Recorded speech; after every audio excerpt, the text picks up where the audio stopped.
जय जय श्री गौरा सुंदर महेश्वर। जय जय नित्यानंद प्रिय नित्य कलेवर। जय जय सर्व वैष्णवेर धन प्राण। कृपा दृष्टि कर प्रभु सर्वजीवे त्राण। आदि खंडे कथा भाई सुन सावधाने। श्री गौर सुंदर गया चलिला जे मने।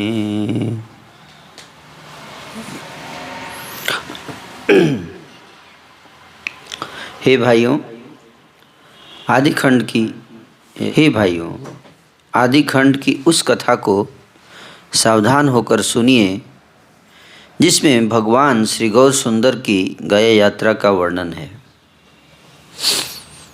ओम ज्ञानतिमिरान्धस्य ज्ञानाञ्जनशलाकया चक्षुरुन्मीलितं येन तस्मै श्रीगुरवे नमः। नमः ओम विष्णुपादाय कृष्णपृष्ठाय भूतले श्रीमते भक्ति वेदांत स्वामिनिति नामिने। नमस्ते सरस्वते देवे गौरवाणी प्रचारिणे निर्विशेष शून्यवादी पाश्चात्य देशतारिणे। वाञ्छाकल्पतरुभ्यश्च कृपा सिंधुभ्य एव च पतितानां पावनेभ्यो वैष्णवेभ्यो नमो नमः। जय श्री कृष्ण चैतन्य प्रभु नित्यानंद श्री अद्वैत गदाधर श्रीवासादि गौर भक्त। हरे कृष्णा कृष्ण कृष्ण हरे हरे, हरे राम राम राम हरे हरे। तो चैतन्य भागवत के आदि खंड में जो सबसे अंतिम अध्याय है, 17 अध्याय संख्या, तो इस अध्याय में बहुत सुंदर लीला का वर्णन है। किस प्रकार चैतन्य महाप्रभु ने श्री गया जी की यात्रा की है। भगवान चारों युगों में प्रकट हुए, उनके जो प्रमुख अवतार हैं, और गया एक ऐसा तीर्थ है जहाँ सारे अवतार ने यहाँ अपने चरण रखे हैं। चाहे सतयुग, द्वापर, त्रेता, कलयुग। द्वापर में भगवान श्री कृष्ण भी आए थे गया में, ऐसा वर्णन है शास्त्रों में। और भगवान श्री रामचंद्र भी यहाँ आए।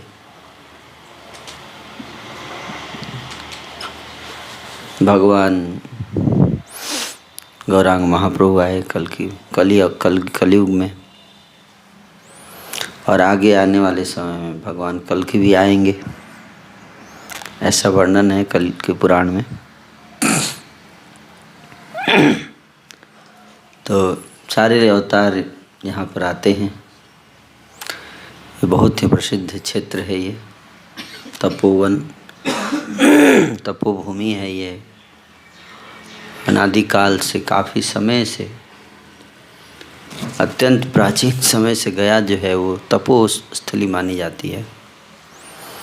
यहाँ तक कि भगवान बुद्ध भी यहाँ आए, यहीं पे उनका जन्म हुआ। कीकटेषु भविष्यति, कीकट प्रदेश में उनका अवतार होगा। भगवान बुद्ध का यहाँ पे प्राकट्य हुआ। तो इसलिए गया प्रदेश जो है वो विदेशों में भी प्रसिद्ध है ना।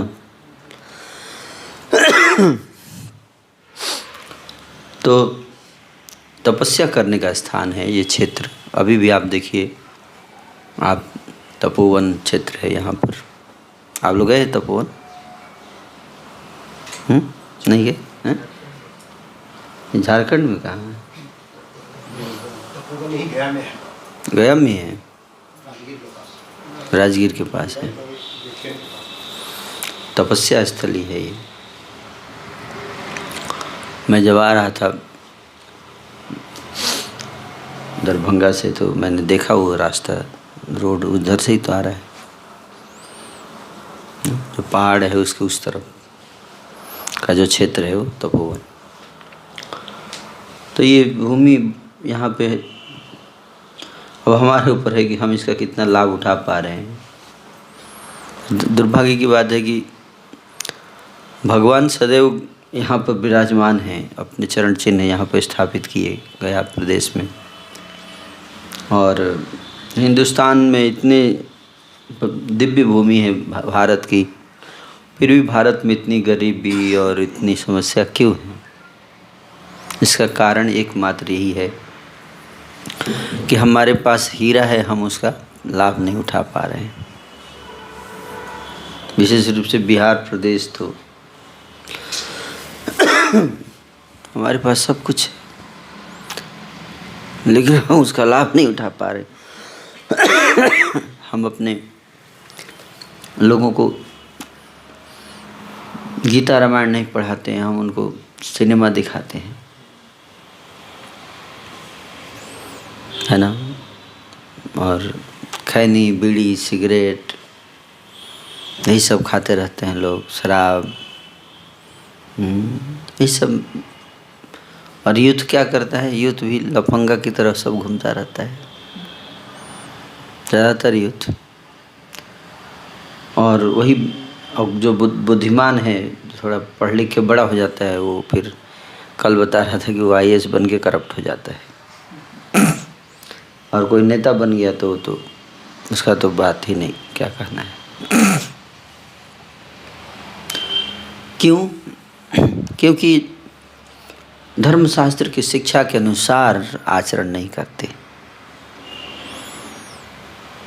इसलिए भगवान की कृपा नहीं मिल रही है। भगवान तो है लेकिन कृपा नहीं दे रहे हैं। क्यों?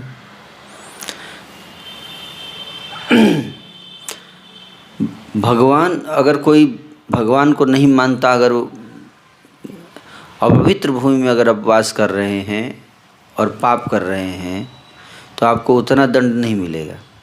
लेकिन अगर पवित्र स्थान में रह रहे हैं और पाप कर रहे हैं तो ज़्यादा कष्ट होगा, ज़्यादा दंड मिलेगा, है कि नहीं? क्योंकि आप तीर्थ में रह रहे हो, और तीर्थ में रह के अगर पाप करेंगे तो क्या होगा?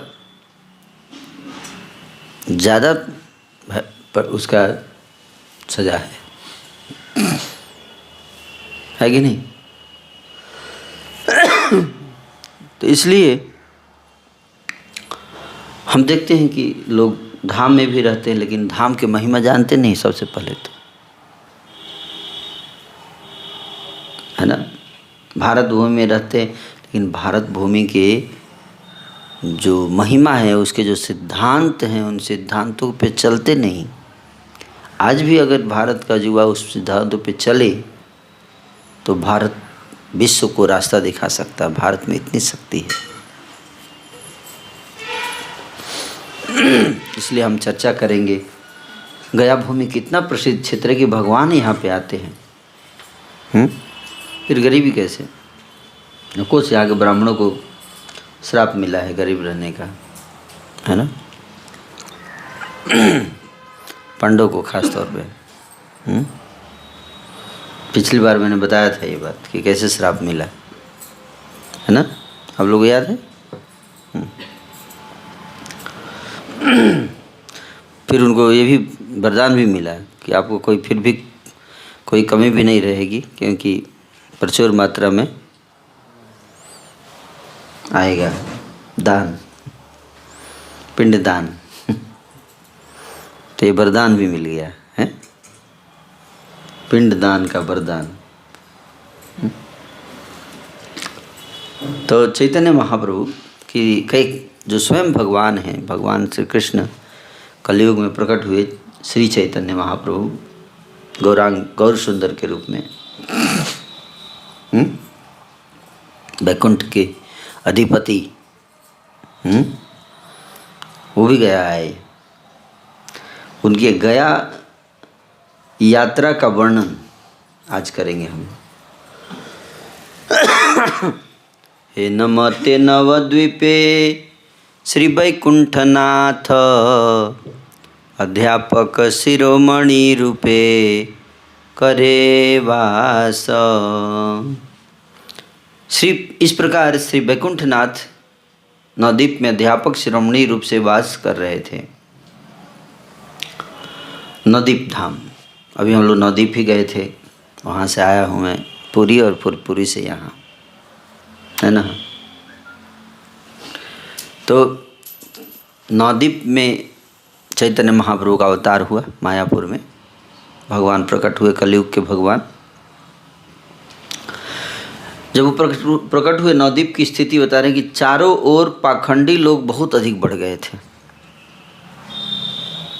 पाखंडी, पाखंडी मतलब धर्म के नाम पे अधर्म करना, इसको क्या कहते हैं? पाखंड। अधर्म करो कोई दिक्कत नहीं, लेकिन धर्म के नाम पर मत करो, तब तो चलो ठीक है। कोई व्यक्ति अधर्म करता है लेकिन अधर्म के नाम पे करता है, तब तो चलो फिर भी ठीक है। लेकिन अधर्म करता है और धर्म का नाम इस्तेमाल करता है, तो उसको क्या बोलते हैं? पाखंड। तो ऐसे पाखंडी बहुत बढ़ गए थे नवद्वीप में, और भक्ति योग का नाम तक सुनना दुष्कर हो गया था। मिथ्या रस में लोगों का अत्यंत आदर देखकर समस्त भक्त लोग मन ही मन अतिशय दुख पाते थे। भक्तों को बहुत कष्ट होता था कि लोग पाखंड कर रहे हैं और भक्ति में इनकी कोई रुचि नहीं है, भक्ति नहीं करना चाहते लोग। सिनेमा देखने के लिए घंटों घंटों टाइम है, भक्ति नहीं करते, है ना। टीवी सबके घर में है कि नहीं? ये सर नो, अब तो सबके पॉकेट में है। पहले तो घर पे जाके टीवी खोलना पड़ता था, अब तो आपके पॉकेट में टीवी लेकर घूम रहे हैं लोग, है कि नहीं। तो अब ये भी नहीं कहा सकते सबके घर में है, सबके पॉकेट में आ गया टीवी, है। न्यूज़ देखते हैं, सिनेमा देखते हैं, सीरियल देखते हैं, और जब भक्ति करने को बोला है तो बोलते हैं टाइम नहीं है। सब चीज़ के लिए टाइम है, फालतू चीज़ के काम के लिए, भक्ति के लिए टाइम नहीं है। और यहाँ बता रहे हैं कि सब दुष्ट लोग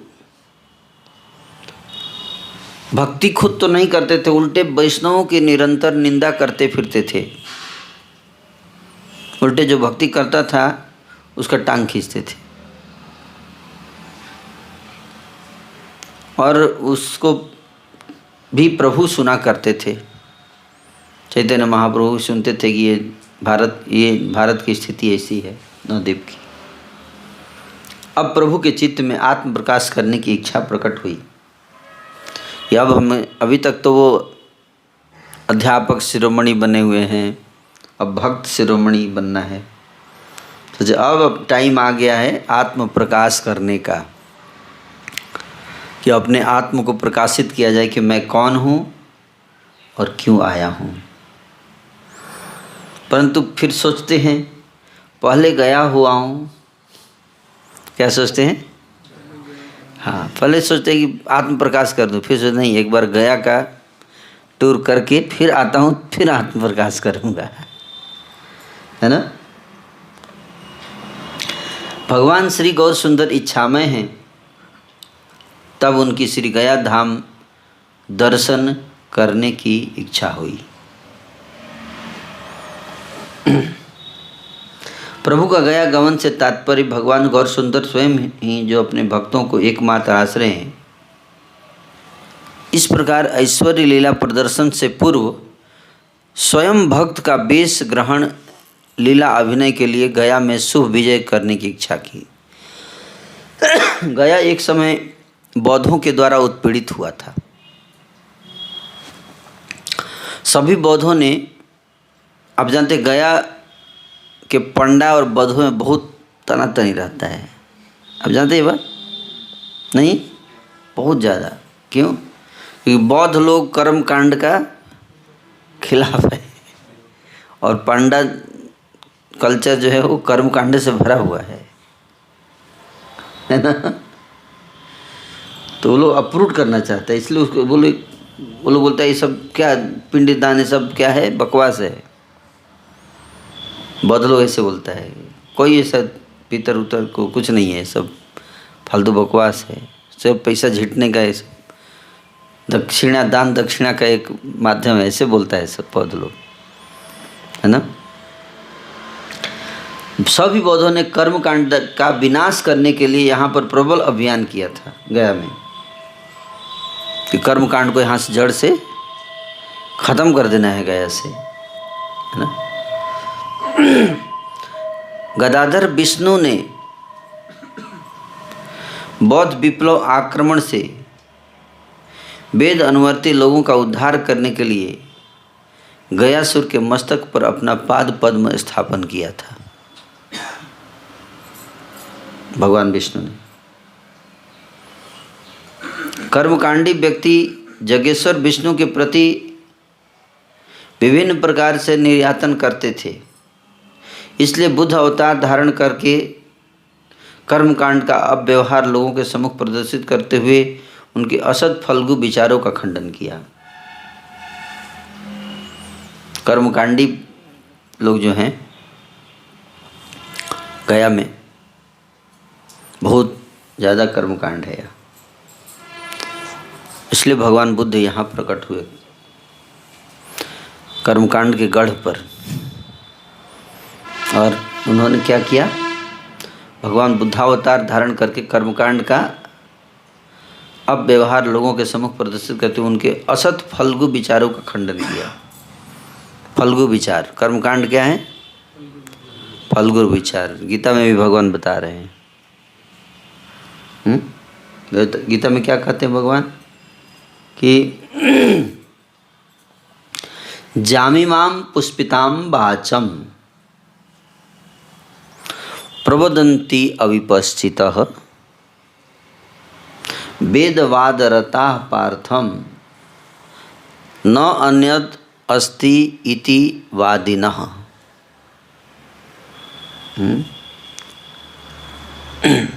काम आत्मानः स्वर्ग पराम जन्म कर्म फल प्रदाम क्रिया विशेष बहुलाम भोग ऐश्वर्य गति मति। क्रिया कर्म बहुत विशेष प्रकार के करते हैं ये लोग, कर्मकांडी क्रिया कर्म में लगे रहते हैं। क्रिया कर्म करो, उनको बोला जाए हरिनाम करो तो बोलते हैं क्रिया कर्म करो, भजन नहीं करेंगे भगवान का। बताया जाता है कि हरिनाम जो है वो कर्म कांड पिंडदान से लाखों गुना ज़्यादा अच्छा है, लाखों गुना। जिस घर में भगवान का एक शुद्ध भक्त होता है, एक भक्त शुद्ध भक्त बन जाता है, उसकी 21 पीढ़ी का उद्धार होता है। यहाँ हम पितरों के उद्धार की बात करते हैं। 21 पीढ़ी, 21 पीढ़ी कौन कौन? पिता के साथ, मम्मी का साथ और पत्नी का साथ। जो पत्नी है उसके साथ, उसके 7 पीढ़ी का भी उद्धार होगा। 21 पीढ़ी का उद्धार है ना, 7 7 7।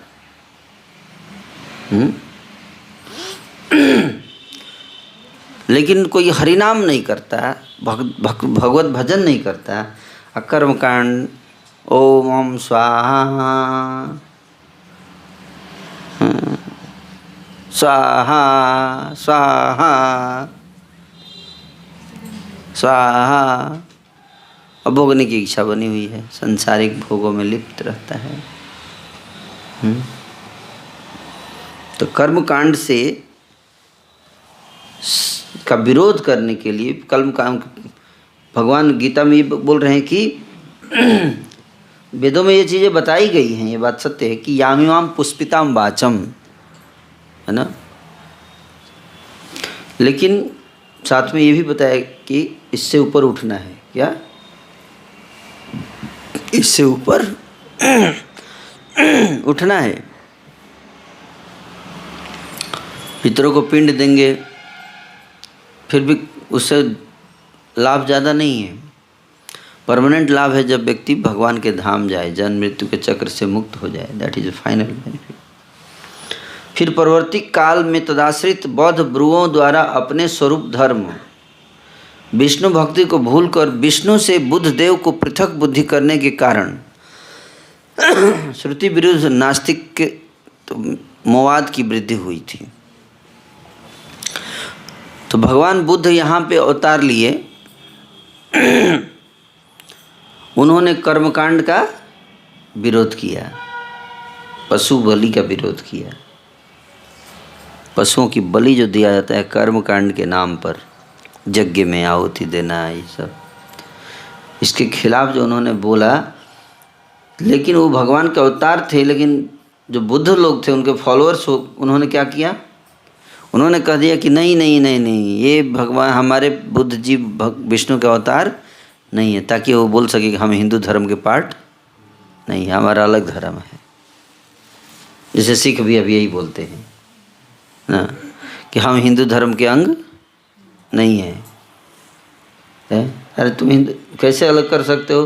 तुम्हारे गुरु ग्रंथ साहिब में नानक जी ने सब हिंदू धर्म के देवी देवताओं का वर्णन किया है। तो ये सब राजनीति है क्या? राजनीति आ गया कि हम बीजेपी हैं, हम कांग्रेस हैं, जब नानक जी स्वयं उसमें बता रहे हैं कि परम भगवान कृष्ण हैं। तो नहीं, हम अलग हैं हिंदू धर्म से। फिर खालिस्तान मूवमेंट शुरू हो गया, राजनीति है कि नहीं? यही तो है राजनीति, हर जगह राजनीति है। तो उसी तरह से बुद्धों ने भी अपने को अलग करने के लिए श्रुति विरुद्ध नास्तिकता और तमोवाद की वृद्धि हुई। यद्यपि कुविचार भ्रांत बौद्ध आचार्य के मस्तक पर विष्णुपाद पद्म पतित हुआ था, तथापि कर्माग्रही व्यक्तियों की विचारधारा में शुद्ध भक्ति का विरोध लक्षित होता था। विविध स्मृति निबंधों में एकांतिक विष्णु सेवा के बदले में विभिन्न प्रकार के मनः कल्पित फल भोग काम ने प्रवेश कर लिया था। श्रुति के तात्पर्य अनभिज्ञ प्रकृत कर्म जड़ जनसाधारण के विश्वास अनुकूल से उनको वंचित और मोहित करके पिता के तर्पण उद्देश्य से शेष कृत्य पिंडदान के निमित्त ही गौर सुंदर ने गया गमन लीला का अभिनय किया था। तो लोग यहाँ पर पिंड दान करने आते हैं, है ना, अपने पिता के श्राद्ध करने के लिए, यही है ना। तो चैतन्य महाप्रभु भी आए यहाँ पर पिंड दान करने अपने पिता का, लेकिन यहाँ से लेके क्या गए? क्या लेके गए? कृष्ण प्रेम लेके गए। तो यहाँ पे जितने लोग आते हैं पिंडदान के लेके, कृष्ण प्रेम लेके जाते हैं? नहीं जाते कृष्ण प्रेम लेके। इसलिए चैतन्य महाप्रभु गया में आए कि गया धाम के वास्तविक महिमा को यहाँ पे स्थापित किया श्री चैतन्य महाप्रभु ने। बोले कि पिंडदान, इस गया में आने का लक्ष्य पिंडदान करना नहीं होना चाहिए। गया में आने का लक्ष्य क्या होना चाहिए? कृष्ण प्रेम लेकर जाने के लिए आना चाहिए गया में। ये बता रहे हैं यहाँ पे। तो चैतन्य महाप्रभु ने ये ड्रामा किया, अभिनय किया गया गमन लीला कि जितने जो कर्म कांड हैं उनका वास्तविक लक्ष्य क्या है? वास्तविक लक्ष्य है कृष्ण प्रेम प्राप्त करना। क्या प्राप्त करना? कृष्ण प्रेम प्राप्त करना। अस्मर्तम सततम विष्णु विस्मर्तव्यम न जातुचित। जितने विधि और निषेध हैं उन सब का ये क्रक्स है, यही सार है। जितने नियम हैं, विधि निषेध, पिंडदान, ये वो। पिंडदान किसके लिए करते हैं? यज्ञेश्वर भगवान विष्णु की प्रसन्नता के लिए तो पिंडदान करते हैं, है कि नहीं?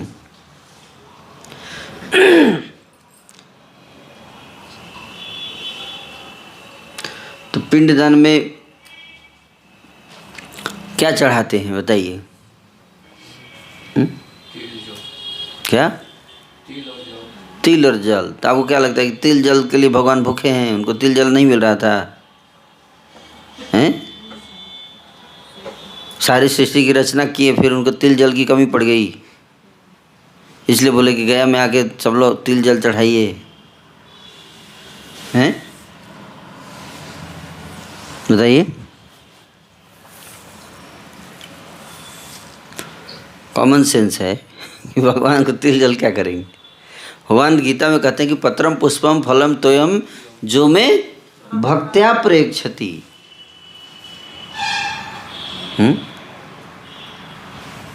भक्त्या क्या सबसे इम्पोर्टेंट चीज़ है? भक्त्या, भक्ति भाव से मुझे दो तिल जल या जो भी देना है, हैं? भक्ति भाव से। ब्राह्मणों को भोजन कराओ, लेकिन ब्राह्मण होने चाहिए ना पहले, जो शुद्ध ब्राह्मण। ब्राह्मण का मतलब क्या? ब्राह्मण मतलब जिसका चित्त श्री भगवान के चरण कमलों में अनुरक्त हो, वो ब्राह्मण है। ब्राह्मण भोजन का अर्थ क्या है? भगवान ये कहते हैं कि जो मेरे भक्त हैं, जैसे कोई पिता होता है तो उसके बच्चे को कोई कुछ खिला देता है, चॉकलेट वॉकलेट दे देता है, तो पापा जी बहुत खुश हो जाते हैं, कि नहीं? तो उसी तरह से ब्राह्मण वैष्णव जो होते हैं वो भगवान के बच्चे हैं। भगवान कहते हैं मेरे को कुछ चीज़ की ज़रूरत, मेरे भक्त हैं उनको कुछ सेवा करो। भक्तों की सेवा करने से क्या होगा? भगवान प्राप्त होते हैं, प्रसन्न होते हैं। तो इसलिए ब्राह्मण को भोजन कराने का व्यवस्था है, लेकिन उसके लिए ब्राह्मण को भगवान का भक्त होना पड़ेगा ना। परिवार का भक्त है तो कैसे होगा? अपनी इंद्रियों का भक्त है, पेट का भक्त है, पेट भक्ति है, तो ब्राह्मण थोड़े ना है। नहीं। तो इस तत्व को स्थापित करने के लिए कि गया में कृष्ण प्रेम है, उसको स्थापित करने के लिए चैतन्य महाप्रभु यहाँ आए। ये सब लोग यहाँ आते हो पिंडदान, लेकिन ठीक है, लेकिन कृष्ण प्रेम लेकर जाओ। उस समय चार्वाक मत अत्यंत प्रबल रूप में चल रहा था और उसके कारण चार्वाक जो था वो का मत बहुत फैला हुआ था यहाँ पर। किस समय? जब चैतन्य महाप्रभु यहाँ आए थे। और चार्वाक का मत क्या है? हाँ, सुखम कृत्वा ऋणम कृत्वा घृतम पिबेत। आगे कौन जानता है कि अगला जन्म होगा कि नहीं होगा? तो पुनर्जन्म जन्मांतरवाद का खिलाफ था चार्वाक। दोबारा जन्म नहीं होता है, चार्वाक से उसने कहा। उसकी विचार यही था। जन्मांतरवाद जो था, चार्वाक के प्रबल मत का प्रचार होने के कारण जन्म अंतरवाद जो था वो कमज़ोर हो गया था। यहाँ पर दोबारा जन्म भी होता है। और बौद्धों की विचार युक्ति में जन्मांतरवाद की स्वीकृति होने पर भी षड ऐश्वर्यपूर्ण भगवान के चिद विलास रूप विशेष तत्व विचार ने स्थान नहीं पाया था। और जब बौद्ध लोग थे, वो लोग तो जन्मांतर को मानता है कि जन्म होता है, लेकिन वो लोग ये नहीं मानता कि भगवान जो है षड ऐश्वर्य से पूर्ण है, उनका अपना स्वरूप है। वो नहीं मानता है सब, भगवान के इस स्वरूप को नहीं मानता है कि भगवान का सुंदर रूप है जो षड ऐश्वर्य से पूर्ण रूप है। इसको नहीं मानता है सब। उस प्रकार श्रुति विरुद्ध बौद्ध विचार को रोक करके भगवान गदाधर विष्णु ने अपना एकेश्वर सविशेष परम पद स्थापन किया। गया धाम में त्रिधा निदधे पदम, इस ऋग्वेद के मंत्र के उद्दिष्ट श्री वामन देव श्री अर्चा विग्रह रूप से प्रतिष्ठित हुए थे, है ना। गया धाम में कौन अर्चा विग्रह है? वामन देव। देखा आपने वामन देव?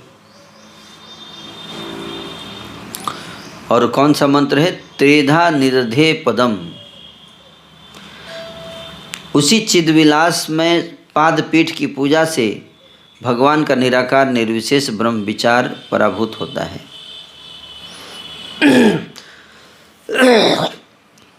शास्त्र विधि के अनुसार श्राद्ध कर्म आदि संपन्न करने के लिए प्रभु अनेक शिष्यों को साथ में लेकर गया धाम की यात्रा को चले। महाप्रभु ने माता की आज्ञा लेकर मन में महाहर्षित होते हुए गया दर्शन के लिए प्रस्थान किया। मार्ग के समस्त देशों और ग्रामों को पुण्य तीर्थमय करते हुए प्रभु ने गया दर्शन के लिए यात्रा की। रास्ते में जितने गांव प्रदेश सब आए, सबको तीर्थ बना दिया, क्योंकि भगवान जहाँ जाते हैं वो जगह क्या हो जाता है? तीर्थ हो जाता है। तो हमको उस तीर्थ को ढूंढना है। जगदीश श्याम प्रभु हैं कि कौन रास्ता से महाप्रभु गया पहुँचे, उस रास्ते को हमें ट्रेस करना है। पुनपुन से गया है, उस रास्ते में जहाँ जहाँ स्थान है हर जगह हमको चैतन्य महाप्रभु के चरण कमल स्थापित करने, है ना। जिस जगह में भी आए हैं, हमारे जीवन में अगर है तो करना ही चाहिए, है ना। ये हमारी सेवा होगी चैतन्य महाप्रभु के लिए, है ना।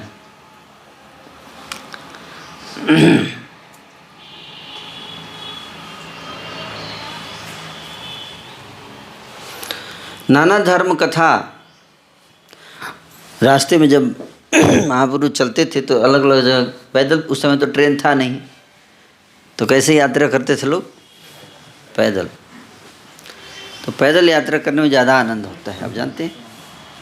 ट्रेन से ज़्यादा आनंद है पैदल।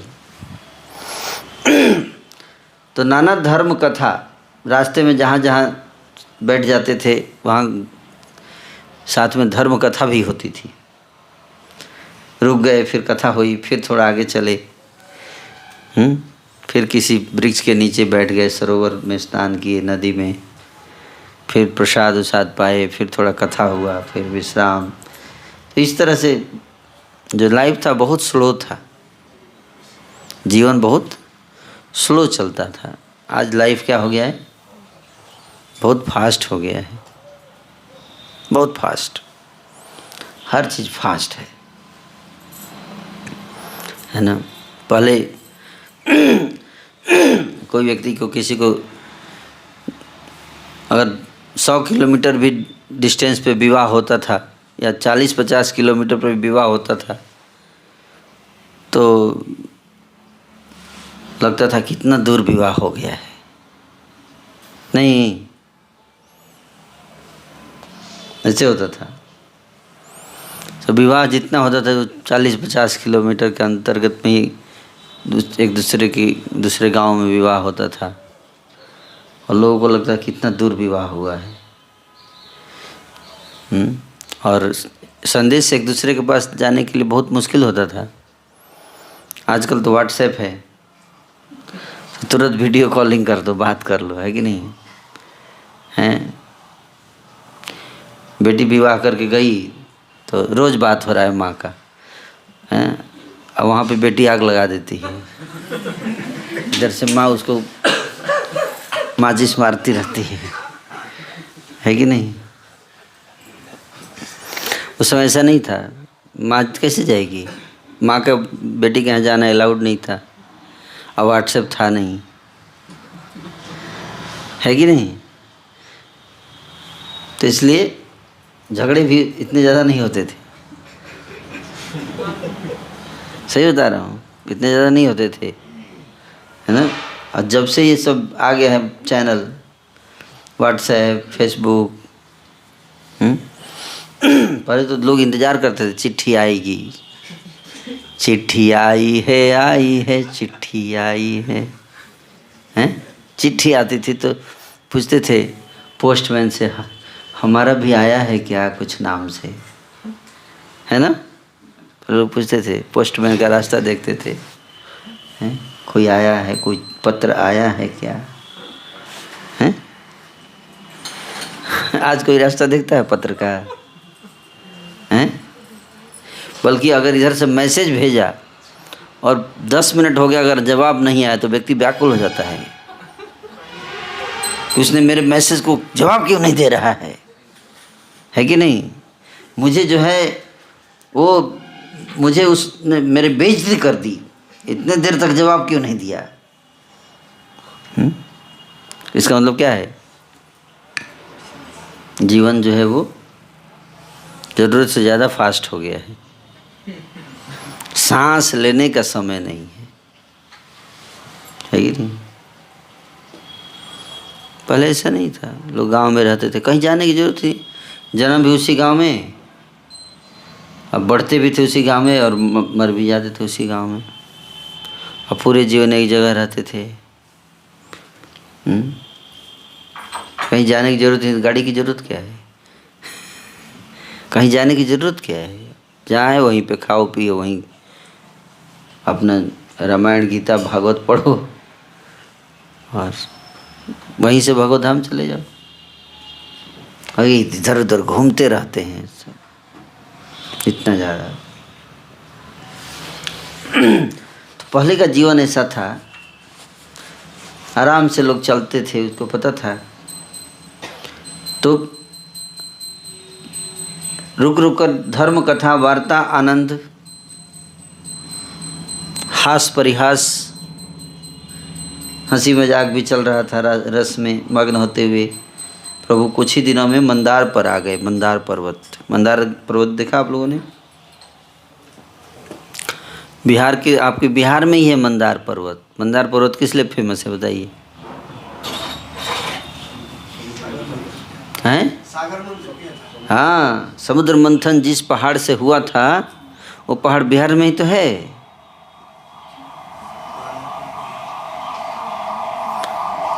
जाके देखिए, सब जाना चाहिए ट्रिप लेके मंदार, है कि नहीं? बताते उस पे बासुकी नाग के चिन्ह भी हैं, बनाया हुआ है ऐसे पूरा चारों तरफ, ऐसे बासुकी नाग के चिन्ह हैं मंदार पर्वत पर।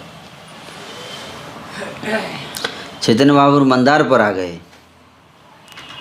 मंदार पर्वत पर विराजमान हैं भगवान श्री मधुसूदन। है वहाँ मंदिर? मैंने गया नहीं कहीं। हैं? पूजा होता है वहाँ?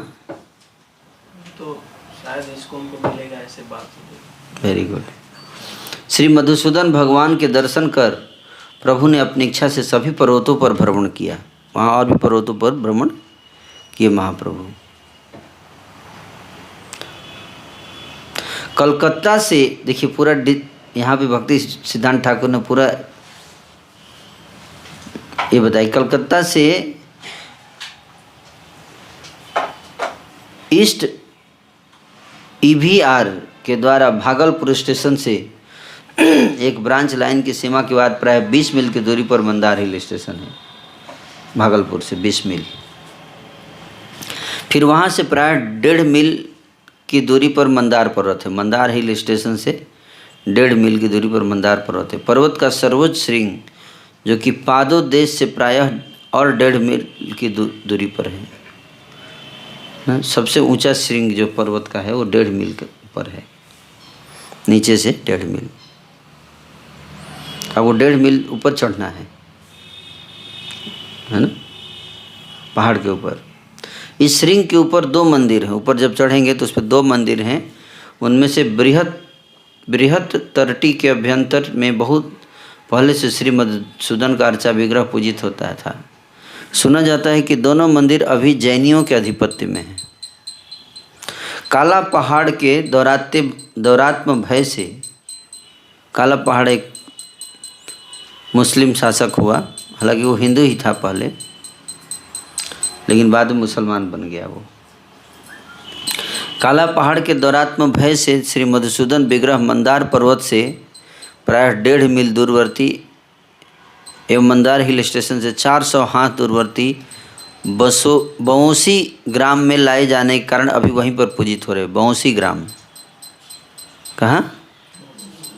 बौंसी ग्राम में है अभी जो ओरिजिनल जो मधुसूदन विग्रह है।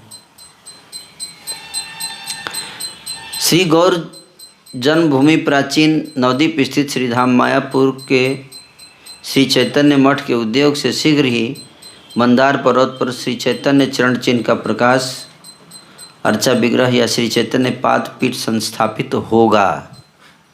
भक्ति सिद्धांत ठाकुर लिख रहे हैं श्री चैतन्य पाद पीठ संस्थापित होगा। मतलब भक्ति सिद्धांत ठाकुर की इच्छा थी कि मंदार हिल पर क्या हो, हैं, मंदार पर्वत पर श्री चैतन्य चरण चिन्ह का प्रकाश हो।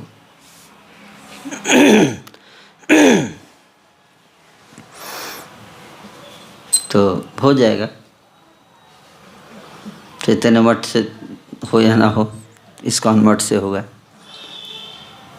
इस प्रकार पथ पर चलते चलते एक दिन चैतन्य महाप्रभु ने अपने शरीर में ज्वर को प्रकाशित किया। उसी एरिया में ज्वर प्रकाशित हुआ है, थोड़ा आगे बढ़ के हैं। भगवान के शरीर में बुखार आ गया है ना। तो हमको तो बुखार हो जाता है, लेकिन भगवान चैतन्य महाप्रभु ने प्रकाशित किया बुखार अपनी इच्छा से। वैकुंठ के ईश्वर श्री गौरचंद्र ने सांसारिक लोगों को शिक्षा देने के लिए प्राकृत मनुष्यों की भांति अपने ऊपर ज्वर लीला प्रकाशित की। सांसारिक लोगों को शिक्षा देने के लिए बुखार हुआ भगवान को। प्रभु ने मार्ग में जब ज्वर लीला प्रकाशित की तो सभी शिष्य मन में बड़े चिंतित हुए। शिष्यों के साथ आ रहे थे और बुखार हो गया निमाई गुरु को। तो शिष्य जो है वो चिंतित हो गए कि गुरु जी को हमारे अध्यापक हैं, उनको बुखार हो गया। रास्ते में ठहर कर सब लोगों ने बहुत उपचार किए, दवाई ववाई व्यवस्था किया, लेकिन फिर भी प्रभु को ज्वर ने नहीं छोड़ा। उनकी इच्छा ही ऐसी थी, नहीं चाहते थे कि ज्वर छोड़े। तब प्रभु ने स्वयं ही औषधि की व्यवस्था की। शिष्य ने पूछा क्या करें, आप कैसे ठीक होंगे? हमने इतना दवाई दी, आप ठीक नहीं हो रहे, कैसे ठीक होंगे? तो प्रभु ने स्वयं बताया, मेरे को ठीक करना है तो इसका उपाय तुमको बताऊं? बोले हाँ। बोले विप्र चरणामृत पान करने से ही सब दुखों का नाश हो जाएगा। विप्र चरणामृत, किसी वैष्णव का चरण का क्या लेके आओ? अमृत, चरणामृत, वैष्णव चरणामृत, भगवान का नहीं, किसका? वैष्णव का चरण का जल और उसको पिलाओ, तब मेरा बुखार ठीक होगा। सारी समस्या, सारे दुख का नाश होता है वैष्णव चरण जल का पान करने से। पिए आप लोग कभी? भगवान का तो चरणामृत पीते हैं, वैष्णव का नहीं पिए ना, इसीलिए समस्या है। ये समस्या, मेन दवाई तो आप हम लेते नहीं है कि नहीं। तो चैतन्य महाप्रभु ने स्वयं इसकी महिमा स्थापित की।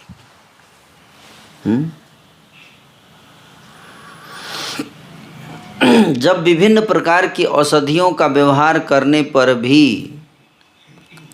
प्रभु का ज्वर त्याग न देखा गया, तब जगत गुरु प्रभु ने स्वयं लोक शिक्षा के लिए विष्णु तत्ववेत्ता अच्युत आत्मा ब्राह्मण की श्रेष्ठता का जगत में ज्ञापन करने की इच्छा लेकर औषध रूप से अपने प्रिय विप्र पादोदक को ग्रहण करने की लीला प्रदर्शित की। अपने आचरण से सिखाया कि तुम चाहते हो दुखों से छुटकारा, तो वैष्णवों के, ब्राह्मणों के चरण कमलों के चरण जल को पीना पड़ेगा। इससे उन्होंने ब्राह्मणों की, वैष्णवों की महिमा को क्या किया? स्थापित किया ना। देखिए भगवान स्वयं आके हमको समझा रहे, लेकिन कौन सीखना चाहता है? कोई सीखना नहीं चाहता, सब अहंकार में लिप्त हैं। इसके द्वारा एक ओर जैसे उन्होंने कर्म की रस्सी में बद्ध प्राकृत यमदंड मर्त्य जीव की मूढ़ता उत्पादन करने की लीला प्रदर्शित की, तो दूसरी ओर वैसे ही जगत में विष्णु तत्वित अच्युतात्मा ब्राह्मण की श्रेष्ठ मर्यादा अटूट रहे, उसका भी आदर्श प्रदर्शन किया। नारायण लीला में जैसे अपने वक्ष में भृगु पद चिन्ह धारण करके अपने भक्त का गौरववर्धन किया, उसी प्रकार इस गौर लीला में भी उन्होंने भक्त की मर्यादा स्थापित की। प्रभु की इस अचिंत्य गूढ़ लीला का तात्पर्य न समझकर प्राकृत मूर्ख सहजिया संप्रदाय प्रायः जाति सामान्य बुद्धि से आच्छन्न होकर राक्षस विप्र का जड़ पादोदक पान कर बैठते हैं। कुछ लोग राक्षस विप्र भी हैं, ब्राह्मण है लेकिन है कौन? राक्षस। तो यहाँ पे राक्षस ब्राह्मणों का पादोदक पान करने के लिए नहीं महाप्रभु ने बोला है। जो ब्राह्मण घर में जन्म हुआ वो ब्राह्मण नहीं, उसकी ब्राह्मण की बात नहीं हो रही है। जो आचरण से ब्राह्मण है, जन्म से नहीं। कैसे? गुण और कर्म से जो ब्राह्मण है, उस ब्राह्मण के चरण जल की बात हो रही है। ये मेरा घर ब्राह्मण परिवार में हो गया,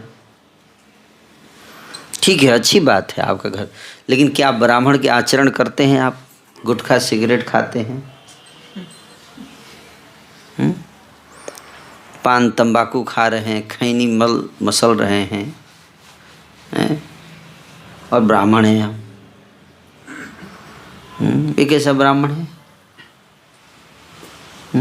ये ब्राह्मण के लक्षण है? ये ब्राह्मण के लक्षण नहीं है। तो उन ब्राह्मणों की बात यहाँ नहीं हो रही है। यस्य यत लक्षणम प्रोक्तम पुंसो वर्णाभि व्यंजकम यदि अन्यत्रापि दृश्येत तत् एव विनिर्दिशेत। इस विचार विधि का उल्लंघन करके जो समस्त ब्राह्मणों के गुरु वैष्णव को शुद्ध रूप समझते हैं और वैष्णव को ब्राह्मण मानते हैं एवं शुद्धता को ही वैष्णवता मानकर भ्रांत होते हैं, उनके नित्य मंगल साधन के निमित्त प्रभु की भक्त विप्र पादोदक पान लीला ही सुमति का उदय कराएगी।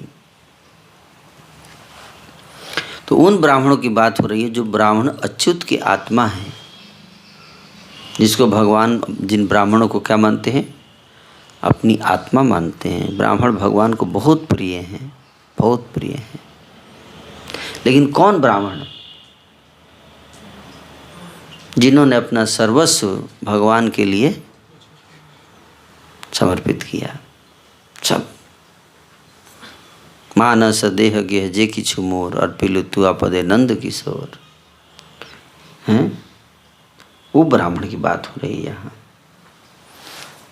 हैं जो सदैव भगवान के लीलाओं का गुणगान करने के लिए दिन रात लगे रहते हैं, उन ब्राह्मणों की बात हो रही है। विप्र पादोदक की महिमा समझाने के लिए ही प्रभु ने सबके सम्मुख उसे पान कर लिया।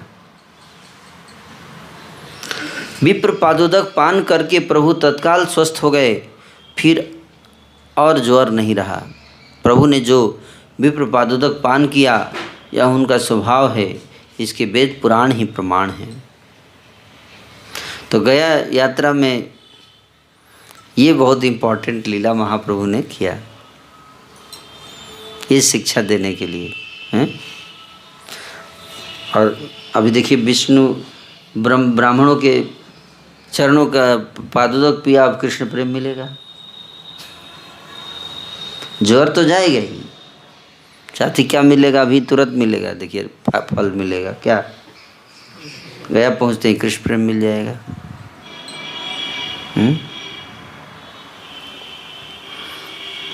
तो ऐसा भी बताया जाए, इससे हम समझ सकते हैं, है ना, कि हे पार्थ, जो जिस भाव से अर्थात सकाम या निष्काम भाव से मेरा भजन करते हैं, मैं उनको उस भाव से ही अपनी अपनी प्रतीति के अनुरूप भजता हूँ। अगर कोई मेरी भक्ति करता है सकाम भाव से, तो मैं भी उसको उसी प्रकार से रिटर्न दूंगा।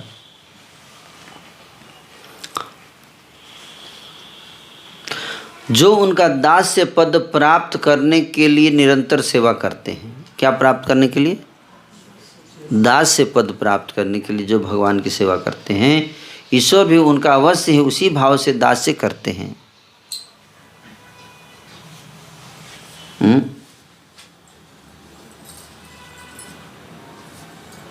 इसलिए उनका नाम भक्त वत्सल है।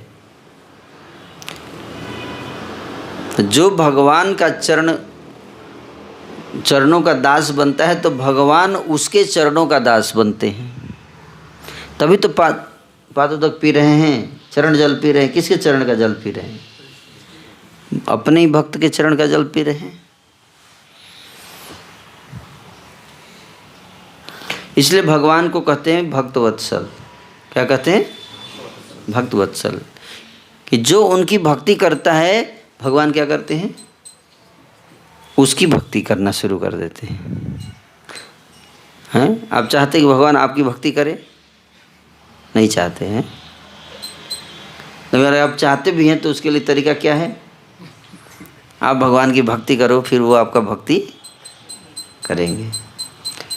आप चाहते भगवान आपसे प्रेम करें, तो आपको क्या करना पड़ेगा, हैं, भगवान से प्रेम करना पड़ेगा। और प्रेम का मतलब सेवा। भगवान तो स्वयं हार कर भी भृत रूप भक्त की सदा महिमा का वर्धन करते हैं। खुद हार जाते हैं, लेकिन अपने भक्तों को हारने नहीं देते हैं। अब जानते हैं ये बात। सर्वत्र रक्षा करने वाले प्रभु के ऐसे श्री चरणों को बताओ, भक्त वृंद कैसे छोड़ सकते हैं। जो भगवान अपने भक्तों के लिए से इतना प्रेम करते हैं, उस भगवान को भक्त लोग कभी छोड़ सकते हैं, नहीं छोड़ सकते। सच्चा भक्त कभी नहीं छोड़ेगा।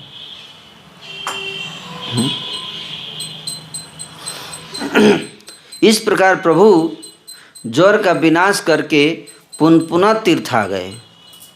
मंदार से पुनपुना, उसी बीच में क्या प्रकाशित हुआ है, ज्वर लीला।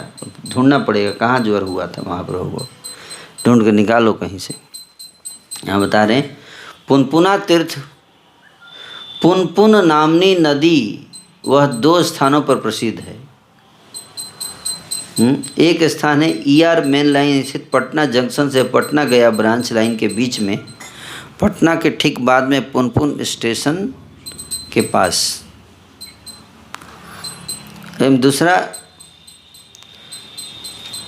ER grand code railway line पर पमारगंज स्टेशन के पास बहती है। पामारगंज, पुनपुन नदी। पूर्व प्रदेश से आने वाले यात्री पहले पुनपुन स्टेशन एवं पश्चिम प्रदेश से आने वाले यात्री पामारगंज स्टेशन पर उतरते हैं। और ये नियम है कि गया में आने से पहले आपको कहाँ जाना है? पुनपुन जाना है, और वहाँ जाकर पुनपुन नदी में स्नान करना है, फिर गया आना है। ये नियम है।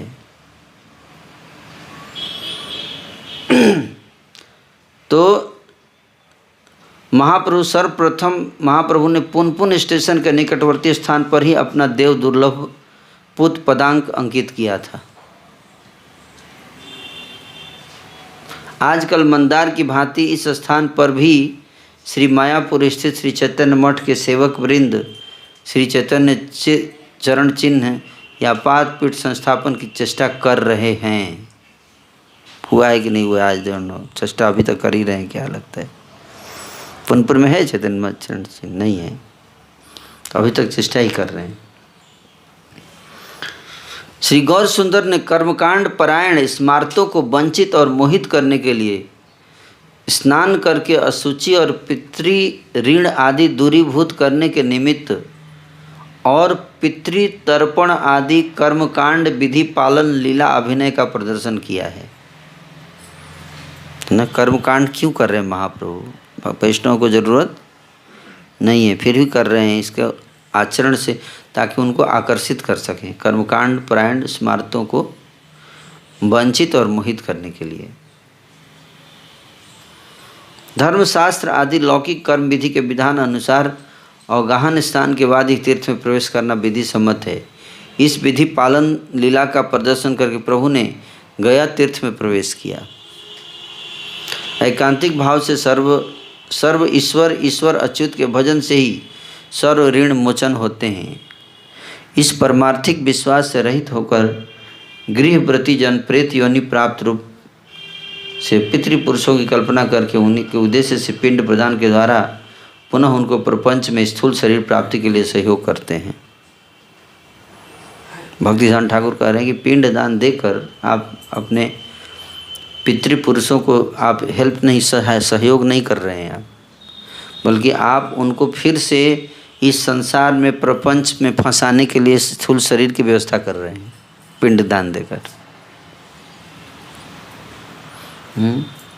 वास्तव में आप चाहते हैं कि उनका लाभ हो, भगवत धाम जाएं वो लोग, तो क्या करना है हमको? भजन करना है। हरे कृष्ण कृष्ण कृष्ण हरे हरे, हरे राम राम राम। गया तीर्थ का वृत्तांत और महात्म्य नोट कीजिए।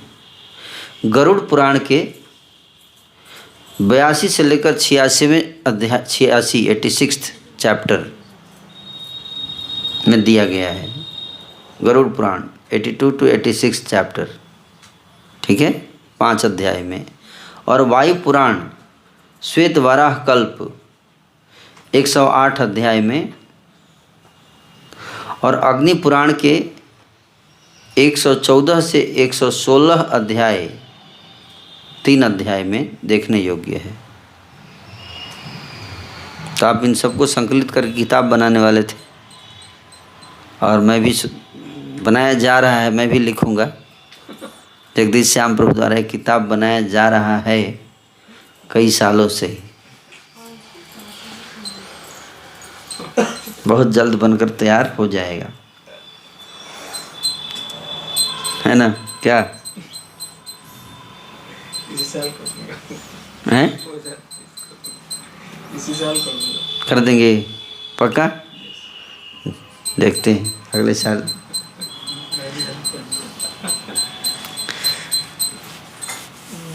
आसान नहीं है।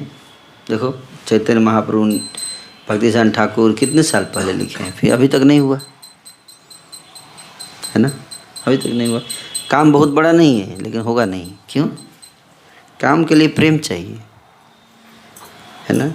चक्षुदान दिलो जय जन्म जन्म प्रभु से, वो एकनिष्ठ गुरु का जो आदेश है उसमें श्रद्धा होनी चाहिए, तब तो होगा।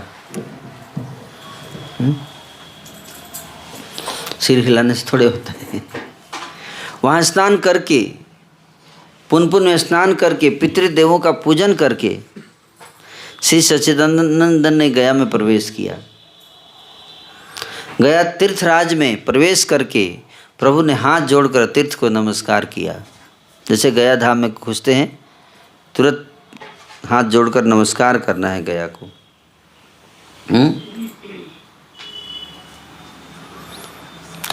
तत्पश्चात ब्रह्मकुंड पर आकर स्नान किया। ब्रह्मकुंड है, कहाँ है ब्रह्मकुंड? राजगीर में। राजगीर में कहाँ है? यहाँ पे ब्रह्मकुंड है, गया में। सरोवर है यहाँ। हाँ वही ब्रह्म सरोवर, हाँ ब्रह्म सरोवर। ब्रह्म सरोवर में स्नान किए और पितृदेवों का यथोचित सम्मान किया।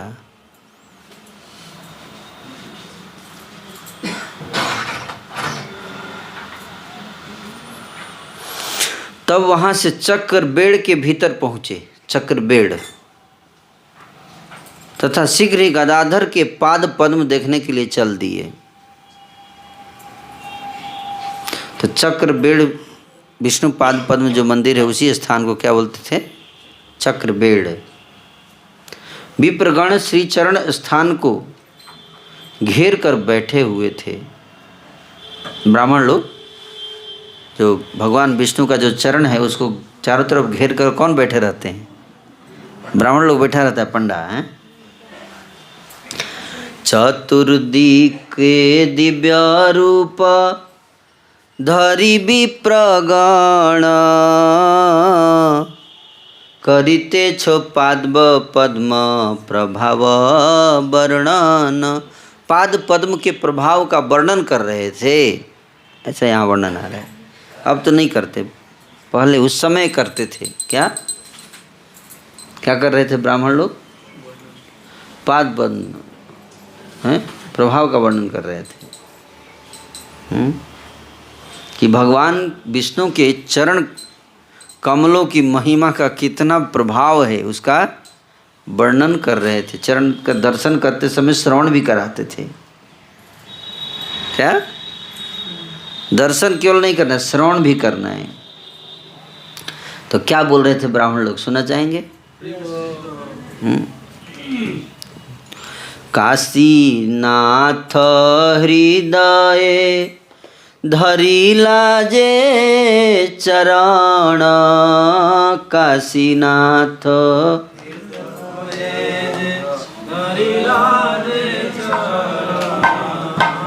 जे चरण निरवधि लक्ष्मीर जीवन, जे चरण निरवधि लक्ष्मीर जीवन। काशीनाथ, काशीनाथ भगवान शिव। भगवान शिव जिन चरणों को अपने हृदय कमल में धारण करते हैं, जो चरण कमल 24 घंटे लक्ष्मी जी का उसको संवाहन करती हैं, दबाती रहती है अपने हाथों से। कौन?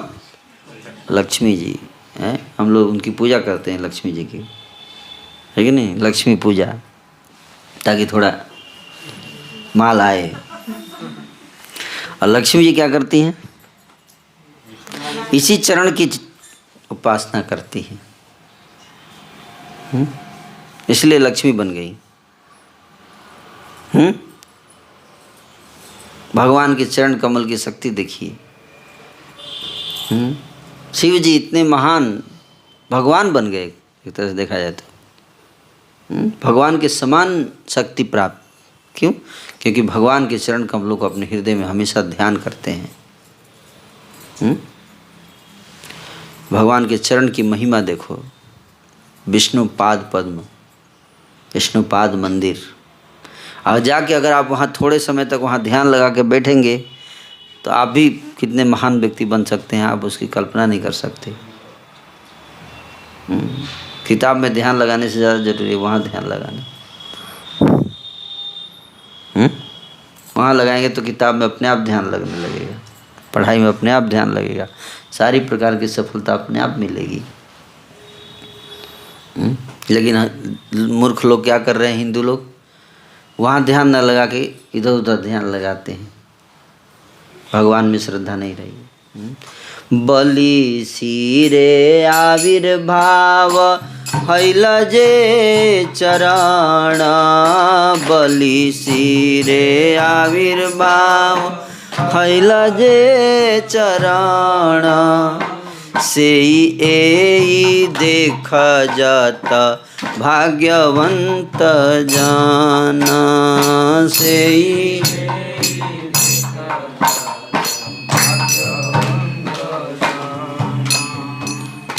बलि महाराज ने इन्हीं चरणों को अपने सिर पर धारण किया था। तिलार्धे को जे चरण ध्यान कैले मात्र, तिलार्धे क जे चरण जमतार न है न अधिकार पात्र,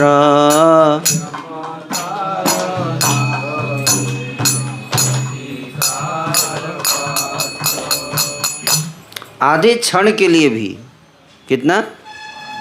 आधा क्षण, आधा क्षण, 1 सेकंड भी नहीं, उससे भी कम टाइम के लिए भी, आधा सेकंड के लिए भी अगर कोई व्यक्ति इन चरणों पे ध्यान लगाता है, कितने देर के लिए? आधा सेकंड के लिए भी अगर विष्णुपाद के ऊपर ध्यान लगाता है कोई व्यक्ति, तो यमराज उसको गिरथी गंगा जिनमें स्नान करके सारे पापी जीव पवित्र हो जाते हैं, वो गंगा इन चरणों से निकले तो ये चरण कितना पवित्र होगा, आप इससे अंदाज़ा लगा लीजिए। जिस चरण से निकलकर गंगा पूरी पृथ्वी में बहती हैं और पापी लोगों का उद्धार करती है, तो वो चरण कितना पवित्र होगा, आप इससे अंदाज़ा लगाइए। अनंत सय्यायदि प्रिय जे चरण, अनंत सय्याय अति सेई एई देख जत भाग्यवंत जन,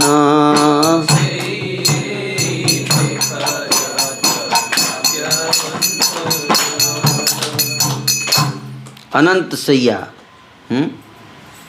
अनंत सैया पर जो बैठे हैं, हे कह रहे हैं कि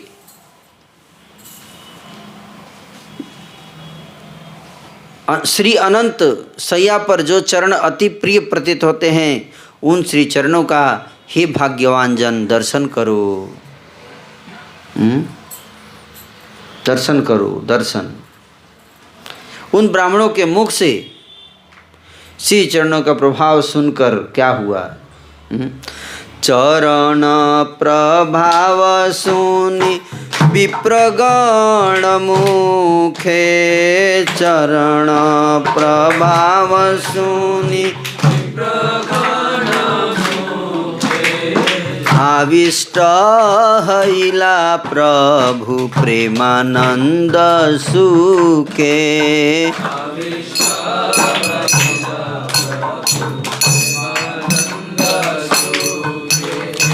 अश्रुधारा बहे दुई श्री पद्म नयने, अश्रुधारा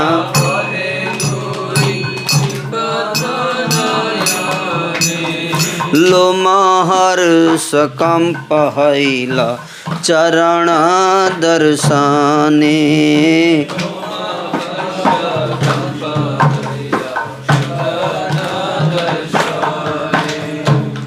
उन ब्राह्मणों के मुख से श्री चरणों का प्रभाव सुनकर प्रभु प्रेम के आनंद में सुख में आविष्ट हो गए। प्रभु के दोनों श्री कमल नेत्रों से अश्रुओं की धारा प्रवाहित होने लगी एवं चरण दर्शनों से शरीर रोमांचित हो उठा, शरीर में कंपन होने लगा। हाई वोल्टेज टच हो गया। क्या? High voltage touch. हम लोग दर्शन करते तो होता है ऐसे हैं, तो दर्शन से ज़्यादा क्या बोल रहे हैं? श्रवण से होगा, दर्शन से नहीं। कैसे हुआ? उन ब्राह्मणों के मुख से श्री चरणों का प्रभाव सुनकर ऐसा हुआ, देखकर नहीं। क्या? सुनकर। इसलिए सुनने का महिमा ज़्यादा है, देखने से ज़्यादा क्या जरूरी है? सुनना। श्रवण आदि शुद्ध चित्त करे उदाय।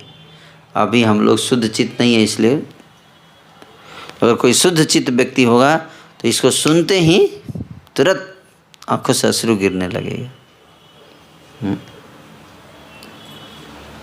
ये बता रहे हैं यहाँ, है ना।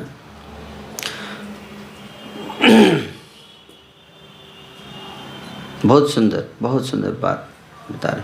सर्व जगत तेरा भाग्य प्रभु गौर चंद्र,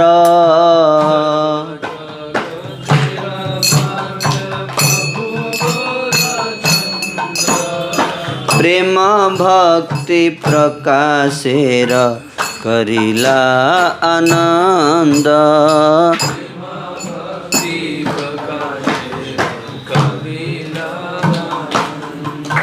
समस्त जगत के सौभाग्य से प्रभु श्री गौरचंद्र ने प्रेम भक्ति को प्रकाशित करना आरंभ कर दिया।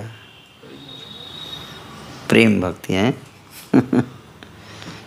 गया, जय हो गया धाम।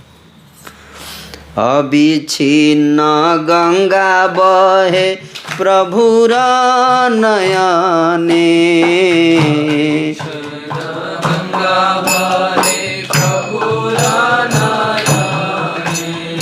परम अद्भुत सब देखे विप्रगणे।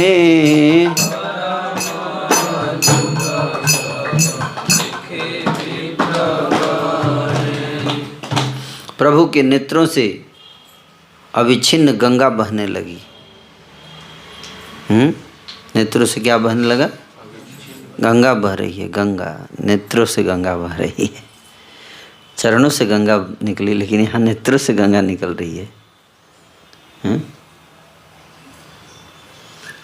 और ब्राह्मण जितने लोग थे वहाँ पे बैठे हुए थे, वो सब इस परम अद्भुत दृश्य को देख रहे थे। ये कौन आ गया? इतना रो रहे हैं, आंखों से अश्रु गिर रहे हैं। और जब ऐसा हो रहा था, दैव योग से ईश्वर की इच्छा व श्री ईश्वरपुरी भी उसी समय वहाँ पर आ पहुँचे। गुरु जी भी आ गए, देखिए। हैं? सारी व्यवस्था सब सेटिंग है एकदम, है। Spontaneous plant spontaneity.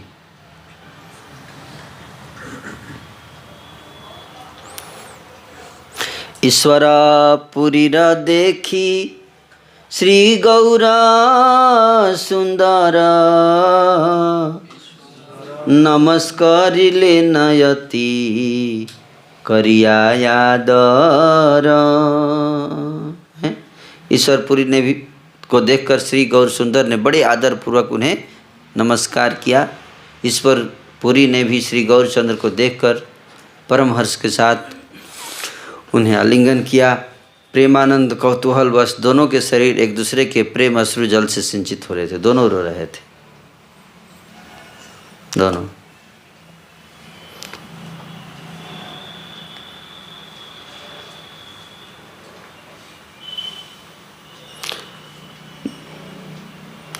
भक्ति विनोद ठाकुर जी ने फिर कह रहे हैं कि प्रभु ने कहा, चैतन्य महाप्रभु ने कहा कि जिस क्षण आपके श्री चरण दर्शन हुए हे ईश्वरपुरी जी, उसी क्षण मेरी गया यात्रा सफल हो गई। ये है गया यात्रा सफल करने का तरीका। जीवों को कर्म ज्ञान कांड का आश्रय में चतुर्दश ब्रह्मांड का भ्रमण करते हुए भक्ति उन्मुखी सुकृति के बल से अत्यंत सौभाग्य क्रम से के द्वारा भगवत भक्ति बीज प्राप्ति के आकार श्री गुरु पाद पद्मों का दर्शन प्राप्त होता है। श्री गुरुदेव के दर्शन से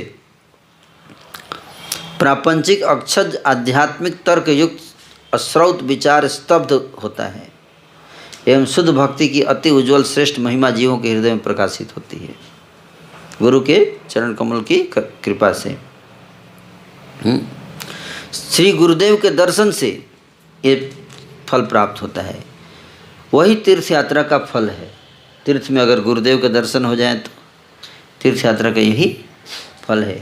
महाजन शिरोमणि श्रीमद् भक्ति विनोद ठाकुर ने स्वकृत कल्याण कल्पतरु नामक गीति पुस्तिका में लिखा है कि हे मन, तुम्ही तीर्थे सदा रत, अयोध्या मथुरा माया काशी कांची अवंतिका द्वारावती आदि आछे यत, तुम्ही चाहे भ्रमी बारे ए सकल बारे बारे, मुक्ति लाभ करी बार तरे, से केवल तव भ्रम, वो तो केवल तुम्हारा भ्रम है, निरर्थक परिश्रम, चित्त स्थिर तीर्थ नहीं करे, तीर्थ फल साधु संग, साधु संगे अंतरंग, श्री कृष्ण भजन मनोहर, जथा साधु तथा तीर्थ, स्थिर करी निज चित्त, साधु संग कर निरंतर। समझ में आ रहा है? तीर्थ फल साधु संग, साधु संगे अंतरंग, तीर्थ फल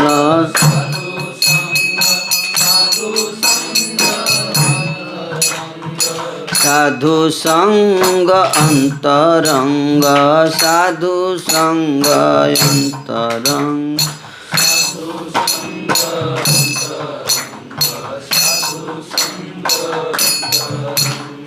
श्री कृष्ण भजन मनोहर,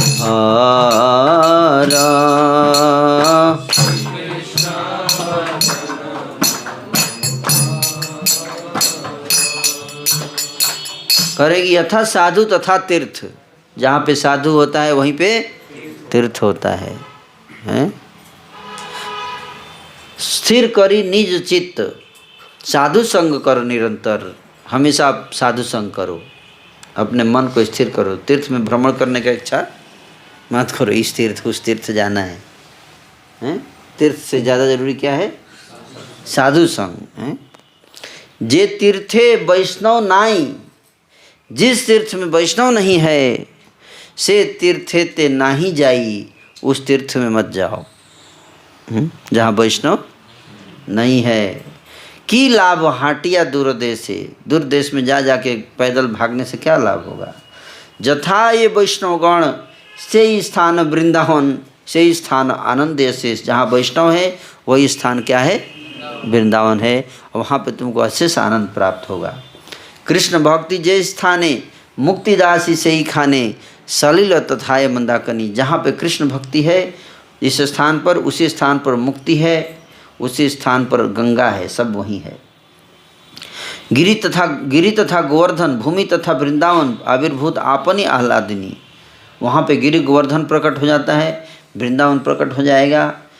विनोद कही छे भाई, भ्रमिया की फल पाई, वैष्णव सेवन मोर व्रत।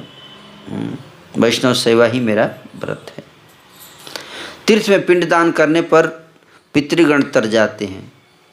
जिसके नाम से दिया जाता है केवल वही पुरुष तरता है। जिसके नाम से आप पिंडदान करोगे वही व्यक्ति तरेगा, है कि नहीं? है पिंडदान में। परंतु आपके दर्शन मात्र से ही करोड़ों पितरों का उसी क्षण समस्त बंधनों से मुक्ति हो जाता है। चैतन्य महाप्रभु बोलेंगे, एक शुद्ध भक्त का दर्शन करने से, क्या करने से? दर्शन करने से करोड़ों पितरों का तर्पण हो जाता है। एक शुद्ध भक्त का क्या करने से? दर्शन करने मात्र से। चैतन्य महाप्रभु कह रहे गया तीर्थ में जिन जिन पितृपुरुषों का पिंड प्रदत्त होता है, केवल उन पितृपुरुषों का ही पिंड प्राप्ति के फल से उद्धार होता है। किंतु जिन ऊर्ध्वतन सभी पूर्व पितृपुरुषों का नाम आदि तक अज्ञात है, क्योंकि पहले जो पितर है उनका नाम भी नहीं याद रहता है। कितने लोग पितर हमारे हुए हैं। करें कि उस प्रकार कोटि कोटि संख्यक पितृपुरुषों को आप जैसे कृष्ण के नित्य सिद्ध परिकर दर्शक के दर्शन से सुकृति पुंज संचय के फल द्वारा भव संसार से मुक्ति होती है। उनको उद्धार के निमित्त स्वतंत्र रूप से पिंड प्रदान करने की आवश्यकता नहीं रहती है। अगर साधु संग शुद्ध भक्तों के संग में हैं तो पिंड दान करने की कोई आवश्यकता नहीं रहती है। वो सौभाग्यशाली जीव भगवान के निज जन का दर्शन प्राप्त करके उनसे अनुग्रह प्राप्त करते हैं। उनके करोड़ों करोड़ों पूर्व पुरुष पुनः पुनः जन्म मरण माला के बंधन से निर्मुक्त अर्थात भगवत भजन में नियुक्त होकर वैकुंठ प्राप्त करते हैं। अतः तीर्थ आपके समान नहीं है, आप तीर्थों से भी परम प्रधान मंगलकारी हैं। तीर्थों से भी ज़्यादा प्रभावशाली कौन है? संत। अगर संत ना हो तो तीर्थ खत्म हो जाएंगे, तीर्थ नष्ट हो जाएंगे। आप वहीं बगल में तीर्थ में रहेंगे, आपको पता ही नहीं रहेगा तीर्थ की महिमा। संत ही तो तीर्थ को स्थापित करता है कि नहीं? आप गया में है लेकिन गया तीर्थ की महिमा पता नहीं है, जिसका मतलब आप गया में नहीं है, रहते हुए भी नहीं है। तो तीर्थों की महिमा कहाँ है? संतों के हृदय में है, यहाँ पे। इसलिए सत्संग बहुत जरूरी है। आप संसार समुद्र से मेरा उद्धार कर दीजिए, मैंने यह देह आज आपको समर्पित कर दी। चैतन्य महाप्रभु कह रहे हैं कि गुरु को अपना शरीर क्या करना चाहिए? समर्पित कर देना चाहिए। आप मुझको कृष्ण पाद पद्मों की अमृत रस पान कराइए, मैं केवल यही दान चाहता हूँ। तब ईश्वरपुरी ने कहा, हे पंडित सुनो, ये बात अति सुनिश्चित है कि तुम ईश्वर अंश हो।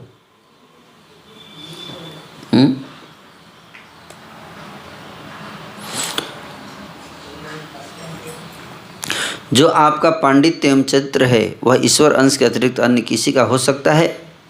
मतलब नहीं हो सकता। इसलिए मैंने जो आज शुभ स्वप्न देखा था उसका साक्षात फल यहीं पा लिया। हे पंडित, मैं सत्य कहता हूँ कि आपके दर्शनों से मैं निरंतर परम आनंद सुख प्राप्त करता हूँ। ईश्वरपुरी बोल रहे हैं कि तुम्हारे दर्शन से मेरे को सुख मिल रहा है। जब से मैंने नवद्वीप में आपको देखा है तभी से मेरे चित्त को और कुछ अच्छा नहीं लगता है। मैं यह सत्य कहता हूँ, इसमें कुछ भी अन्यथा नहीं है। मैं आपको देखकर श्री कृष्ण दर्शन का सुख पाता हूँ। ईश्वरपुरी के प्रिय सत्य वचनों को सुनकर प्रभु ने हंसकर कहा, यह तो मेरे बड़े भाग्य हैं। इसी प्रकार से और कितना ही जो आनंद में वार्तालाप हुआ उसका वेद व्यास रूपी भावी महत पुरुष वर्णन करेंगे। वृंदावन दास ठाकुर कह रहे हैं कि और भी दोनों के बीच में बहुत सारी बातें हुई हैं, मैं नहीं बताऊंगा अब डिटेल में। इससे ज़्यादा भविष्य में वेद व्यास जी इसको लिखेंगे। कब लिखेंगे? भागवत लिखा जाएगा फ्यूचर में दोबारा, तो उसमें व्यास जी सारी डिटेल और ऐड करेंगे। चैतन्य लीला का अवतार कौन? भागवत यही तो लिख रहे, वेद व्यास जी तो लिख रहे हैं चैतन्य भागवत, वही लिख रहे हैं कि व्यास जी लिखेंगे, है ना? तो बताए फ्यूचर में लिखेंगे, है ना? तब प्रभु उनसे अनुमति लेकर तीर्थ में पितृश्राद्ध करने के लिए आकर बैठ गए। पश्चात फल्गु तीर्थ में बालू के पिंड दान करके गिरि शिखर पर प्रेतज्ञा नामक स्थान पर गए। प्रेतज्ञा में श्राद्ध करके श्री सच्चिदानंद ने विप्रों को दक्षिणा एवं सुवाक्यों से प्रसन्न किया। इस प्रकार पितरों का उद्धार एवं संतर्पण करते हुए प्रभु प्रसन्नतापूर्वक दक्षिण मानस की ओर गए। वहाँ से प्रभु श्री राम गया को गए, जहाँ प्रभु ने श्री राम अवतार के समय श्राद्ध किया था। इस अवतार में भी उस स्थान पर श्राद्ध करके श्री गौरहरि युधिष्ठिर गया गए। पूर्वकाल में वहाँ पर युधिष्ठिर ने पिंडदान किए थे। उसी स्नेह के कारण श्री गौरचंद्र ने वहाँ पर श्राद्ध किया। युधिष्ठिर गया गए हैं आप लोग? युधिष्ठिर सब जाना चाहिए। सब जगह चैतन्य महाप्रभु गए हैं, इसलिए हमें जाना क्या, पता करो कहाँ कहाँ है। तो जाइएगा तब ना, आसपास है, लेकिन गए नहीं तो आसपास नहीं, बहुत दूर है। चारों ओर प्रभु को घेर कर विप्रों ने शास्त्र विधि के अनुसार वचनों का उच्चारण कर प्रभु द्वारा श्राद्ध कराए। प्रभु ज्यों ही पिंडों को ले लेकर जल में छोड़ते जाते थे, तेव ही गयाली ब्राह्मण उन्हें उठा उठा कर खा लेते। यह देखकर श्री सच्चिदानंद प्रभु हंसने लगे। आपकी कृपा से उन सब विप्रों के संपूर्ण बंधन नष्ट हो गए। उसके बाद गौरांग श्री हरि ने उत्तर मानस तीर्थ में पिंडदान करके भीम गया में पिंडदान किया। शिव गया, ब्रह्म गया आदि सब गयाओं में श्राद्ध करके प्रभु पीछे षोडश गया को गए। षोडश गया कहाँ है पता है आप लोग?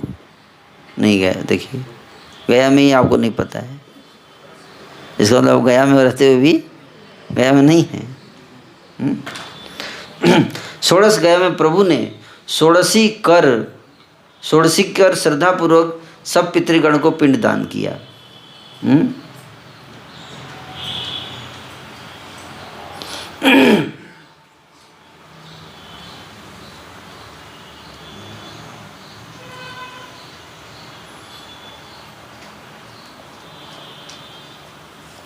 उसके बाद तब श्रीमन महाप्रभु ने ब्रह्म कुंड में स्नान करने के बाद गयासुर के सिर पर आकर पिंडदान किया।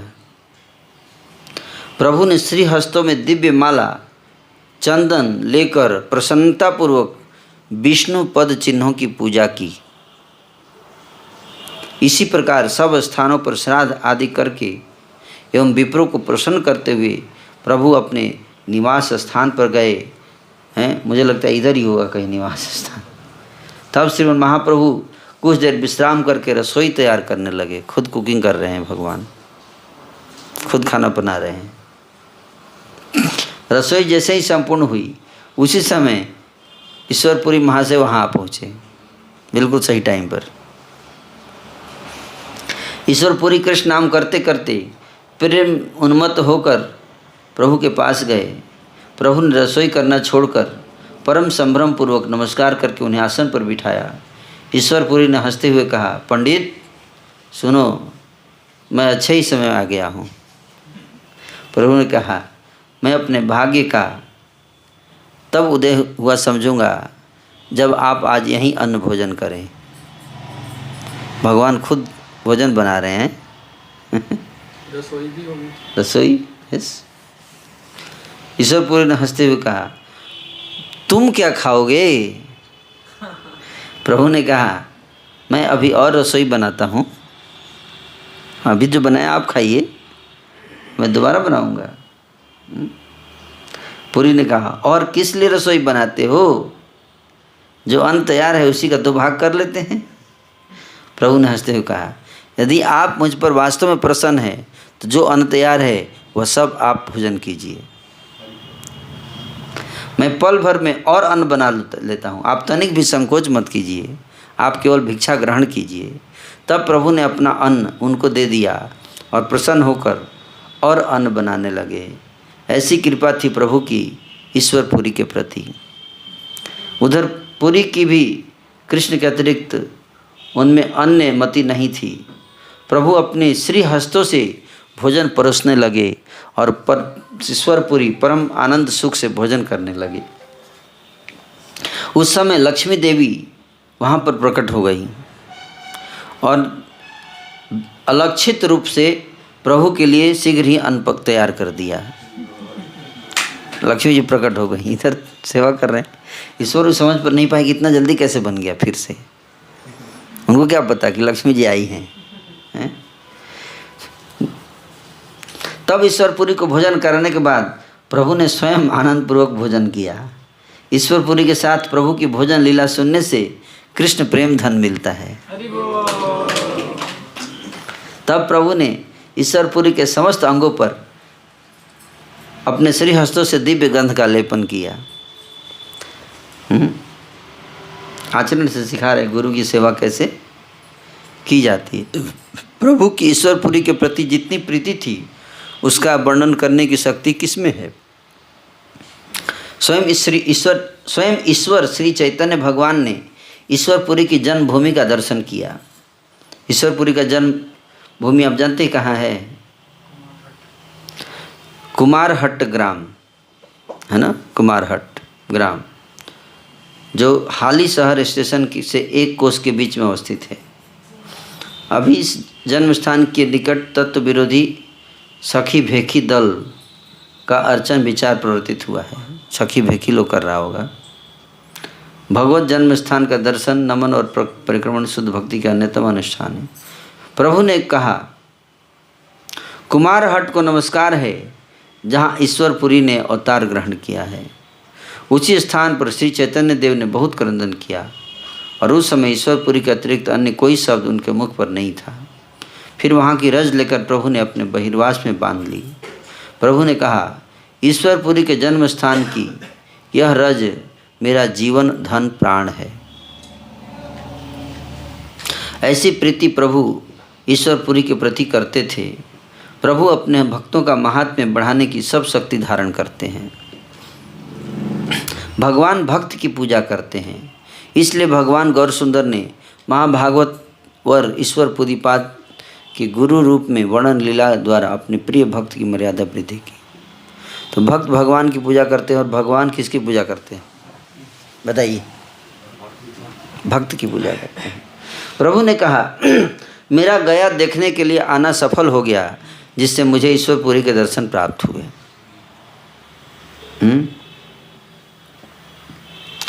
दूसरे दिन प्रभु ने एकांत में ईश्वरपुरी से मंत्र दीक्षा लेने के लिए मधुर वचनों में प्रार्थना की।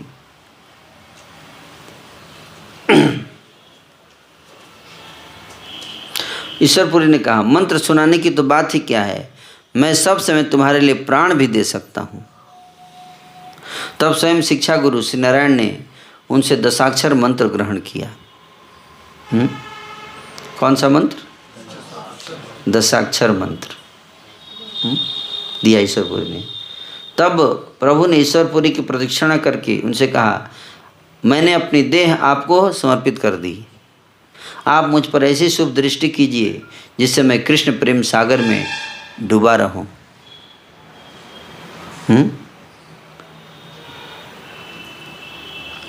प्रभु के वाक्य सुनकर श्री ईश्वरपुरी ने उनको छाती से लगाकर आलिंगन कर लिया। दीक्षा के बाद हमको यही इच्छा करनी चाहिए। क्या है? क्या इच्छा करना चाहिए? बोलो, बोल क्यों रहे हैं?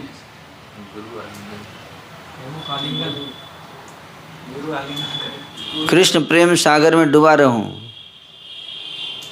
अभी नहीं सुने? क्या बोल रहे हैं? मैं कृष्ण प्रेम सागर में डूबा रहूं या माया प्रेम सागर में? कृष्ण प्रेम के सागर में डूब जाऊं। हैं? ये लालसा से दीक्षा लेने का। प्रभु के वाक्य सुनकर श्री ईश्वरपुरी ने उनको छाती से लगाकर आलिंगन कर लिया। दोनों की आंखों से प्रेम अश्रुओं की धारा बह चली और दोनों एक का शरीर एक दूसरे के अश्रुओं से सिंचित हो गया। दोनों से प्रेम से दोनों अस्थिर हो गए। इस प्रकार ईश्वरपुरी पर कृपा कर श्री गौर हरि कुछ दिन तक गया में रहे। भगवान यहाँ पे कुछ दिन गया में निवास किए। नहीं कि आए और अगले दिन निकल गए हैं। कुछ दिन गया में निवास किए भगवान।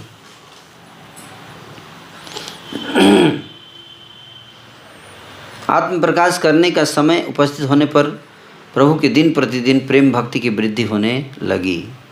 एक दिन महाप्रभु एकांत में बैठकर गुरु द्वारा दिए हुए इष्ट मंत्र का ध्यान करने लगे। मंत्र जप कर रहे थे एकांत में बैठकर। जानते क्या हुआ उसके बाद? वे कृष्ण ध्यान के आनंद में मग्न थे। अचानक बाह्य ज्ञान होते ही रोने लगे, पुकारने लगे। जब बाहर ध्यान आया तो रोने लगे।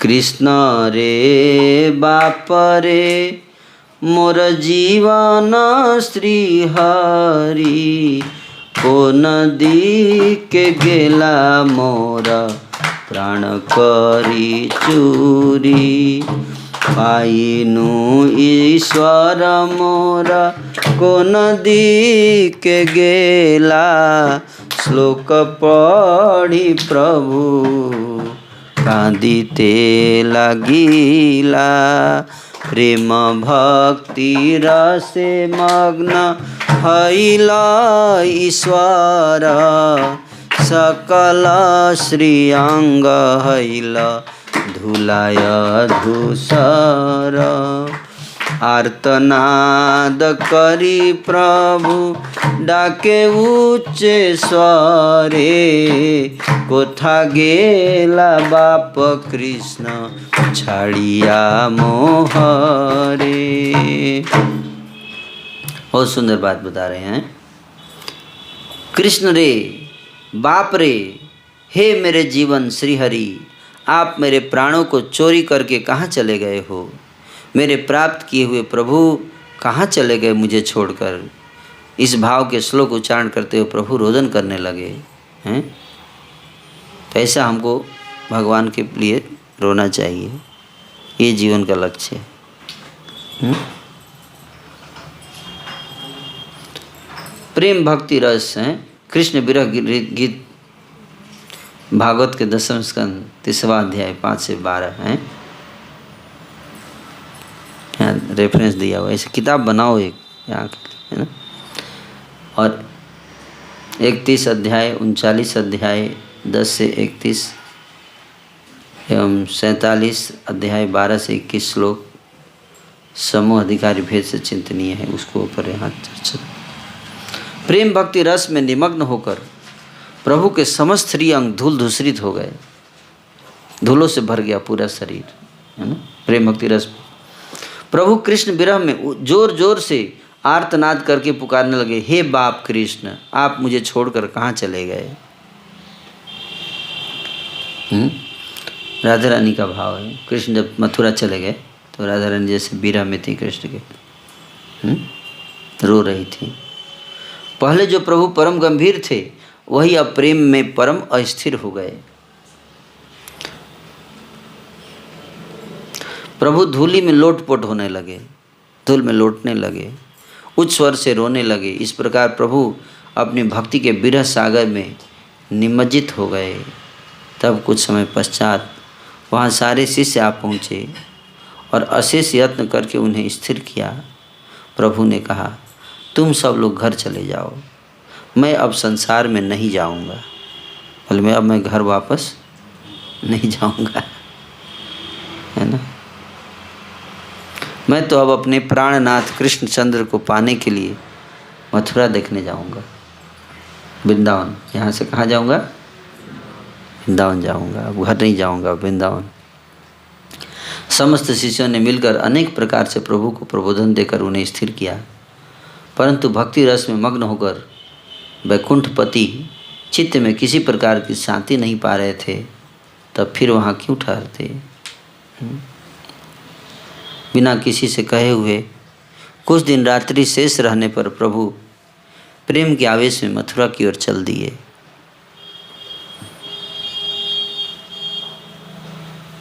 हे कृष्ण, हे मेरे बाप, मैं आपको कहाँ पाऊँ? ऐसा कहते हुए श्री गौर राय जा रहे थे।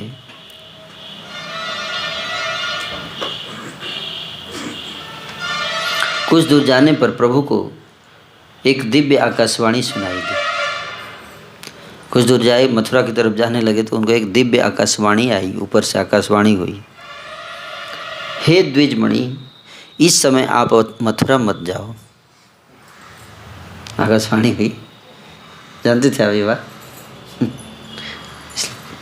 बोले कि अभी आप मथुरा मत जाइए,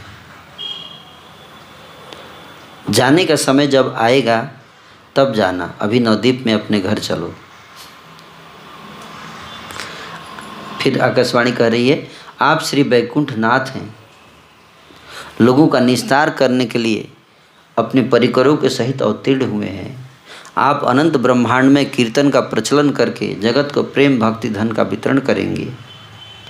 ब्रह्मा, शिव, सनक आदि जिस प्रेम रस में विह्वल रहते हैं और जिस मंगलमय यश का महाप्रभु अनंत देव गान करते हैं, उसको आप संसार में वितरित करने के लिए अवतीर्ण हुए हैं।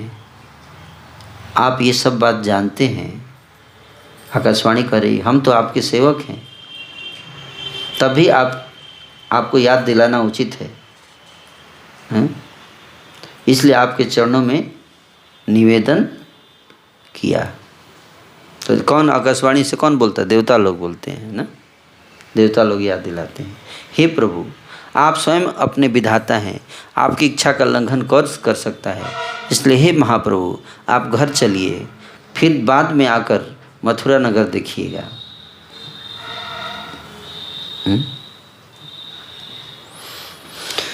यह आकाशवाणी सुनकर श्री गौर सुंदर मथुरा जाने से वापस आ गए और हृदय में प्रसन्न हुए। अभी मथुरा नहीं, अभी थोड़ा प्रीचिंग करना है। बाद में वृंदावन, वर्ग नाउ समाधि लेटर हैं। अपने वास स्थान पर आकर वे अपने सब शिष्यों के साथ भक्ति प्रकाशित करने के लिए अपने घर को चल दिए। श्री गौरचंद्र नवद्वीप में लौट आए। उनमें प्रेम भक्ति के विकार दिन प्रतिदिन वृद्धि को प्राप्त होने लगे। आदि खंड की कथा यहाँ पर परिपूर्ण हो गई। अब मध्य खंड की कथा मन लगाकर सुनिए। जो कोई व्यक्ति भी प्रभु की गया यात्रा को सुनेगा, प्रभु श्री गौरचंद्र उनके हृदय में आकर स्वयं विराजमान हो जाएंगे। हरि हरि।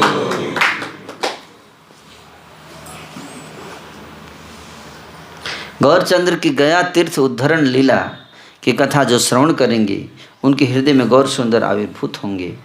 गौर सुंदर ने गया तीर्थ में प्रथमतः गुरु पादाश्रय और उनकी कृपा लाभ लीला अभिनय द्वारा शिक्षार्थियों को आदर्श विधि शिक्षा देकर जगत में प्रेम भक्ति प्रचार लीला प्रकाश करनी आरंभ की।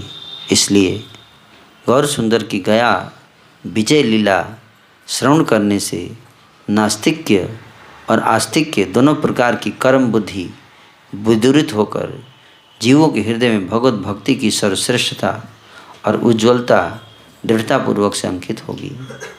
श्री कृष्ण यश सुनने से श्री कृष्ण का संग प्राप्त होता है, उसका ईश्वर संग से विच्छेद कभी नहीं होता है।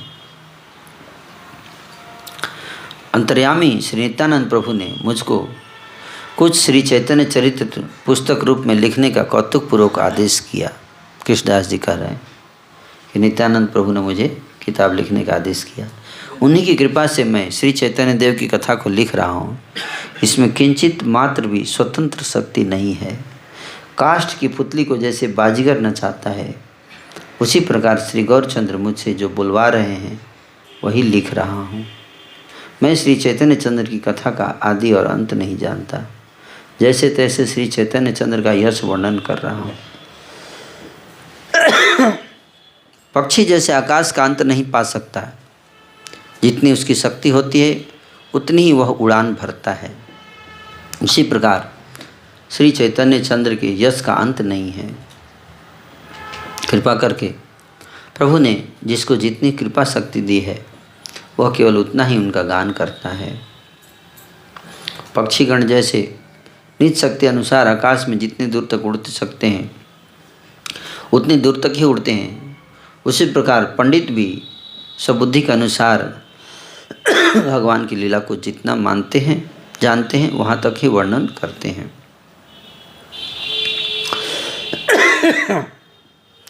मैं समस्त वैष्णवों के चरणों में नमस्कार करता हूँ, जैसे मुझसे कोई अपराध न बन जाए।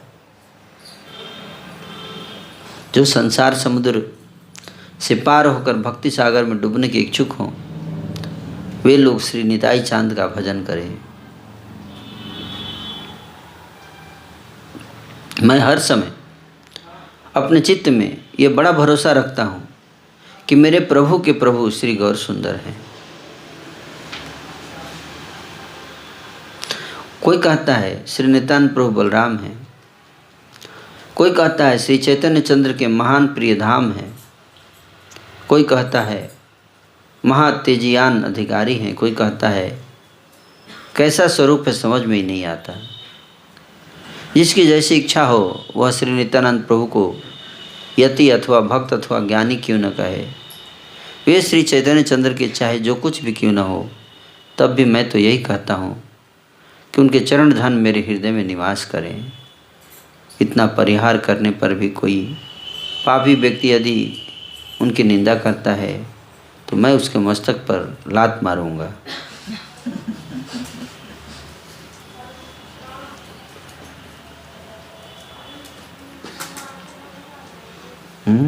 तो कोई बोलता है वैष्णव लात मार सकता है अगर कोई निंदा करता है तो, है ना।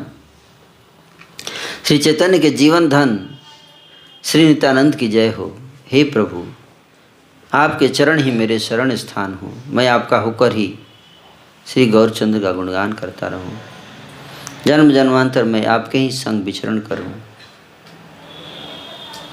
जो कोई आदि खंड में वर्णित श्री चैतन्य चंद्र की कथा सुनता है उसको अवश्य श्री गौरचंद्र मिलते हैं।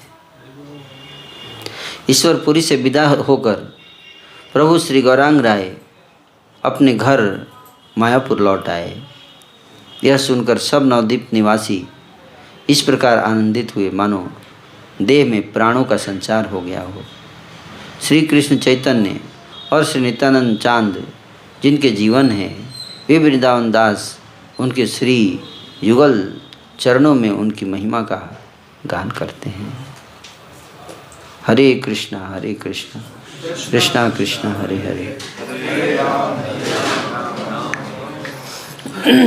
Thank you so much. हमने आपको गया चैतन्य महाप्रभु की गया यात्रा का वर्णन सुनाया। जब भी आता हूँ तो प्रयास करता हूँ कि ये लीला का श्रवण किया जाए। तो इसमें बहुत से सीखने की बातें हैं, है ना।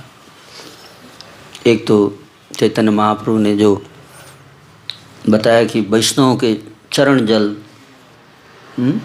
की कितनी महिमा है, खुद पिया, है ना। दूसरा, भगवान के चरण दर्शन का लाभ तभी होता है जब वैष्णव के चरण जल पीते हैं। फिर गुरु की कैसे सेवा की जाती है, ये भी हमने सीखा, है ना। वैष्णव पादोदक, ब्राह्मण पादोदक, भगवत चरण दर्शन और गुरु से सेवा, ये तीनों किया तो कृष्ण प्रेम प्रकट हुआ, है। कृष्ण प्रेम प्रकट हुआ और कृष्ण प्रेम प्रकट हुआ, फिर वृंदावन जाने लगे। वृंदावन जा सकते हैं आप उसके बाद, और पर वृंदावन जाने से पहले प्रचार भी कर लेने का, है ना, कंट्रोल करने का। कृष्ण प्रेम प्रकट हो गया तो तुरंत भागने का नहीं, फिर क्या करना है, प्रचार भी करना है, दूसरों को भी देना है ना। देने होने के बाद लास्ट में फिर गंभीरा में जाइएगा, हैं।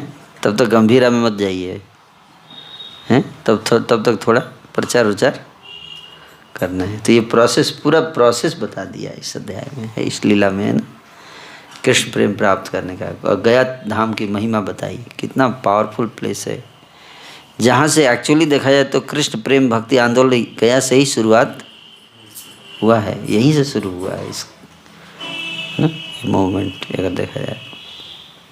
मतलब ये भी हेडक्वार्टर होना चाहिए हमारा, प्रेम भक्ति हेडक्वार्टर,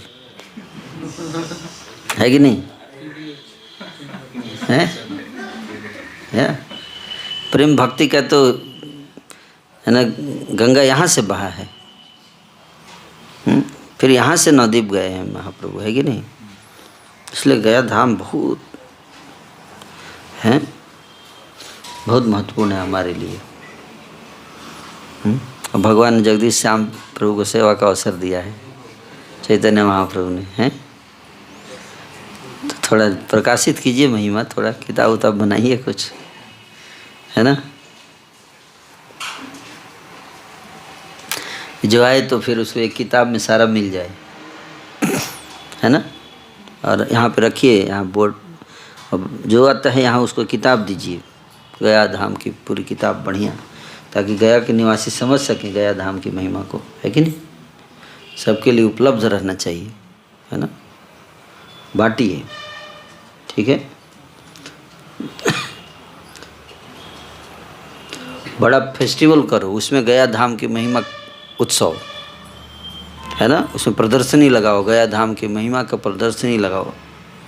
लोग गया के निवासी आकर देखें यहाँ क्या क्या महत्वपूर्ण है, शास्त्रों के कोट लगाओ,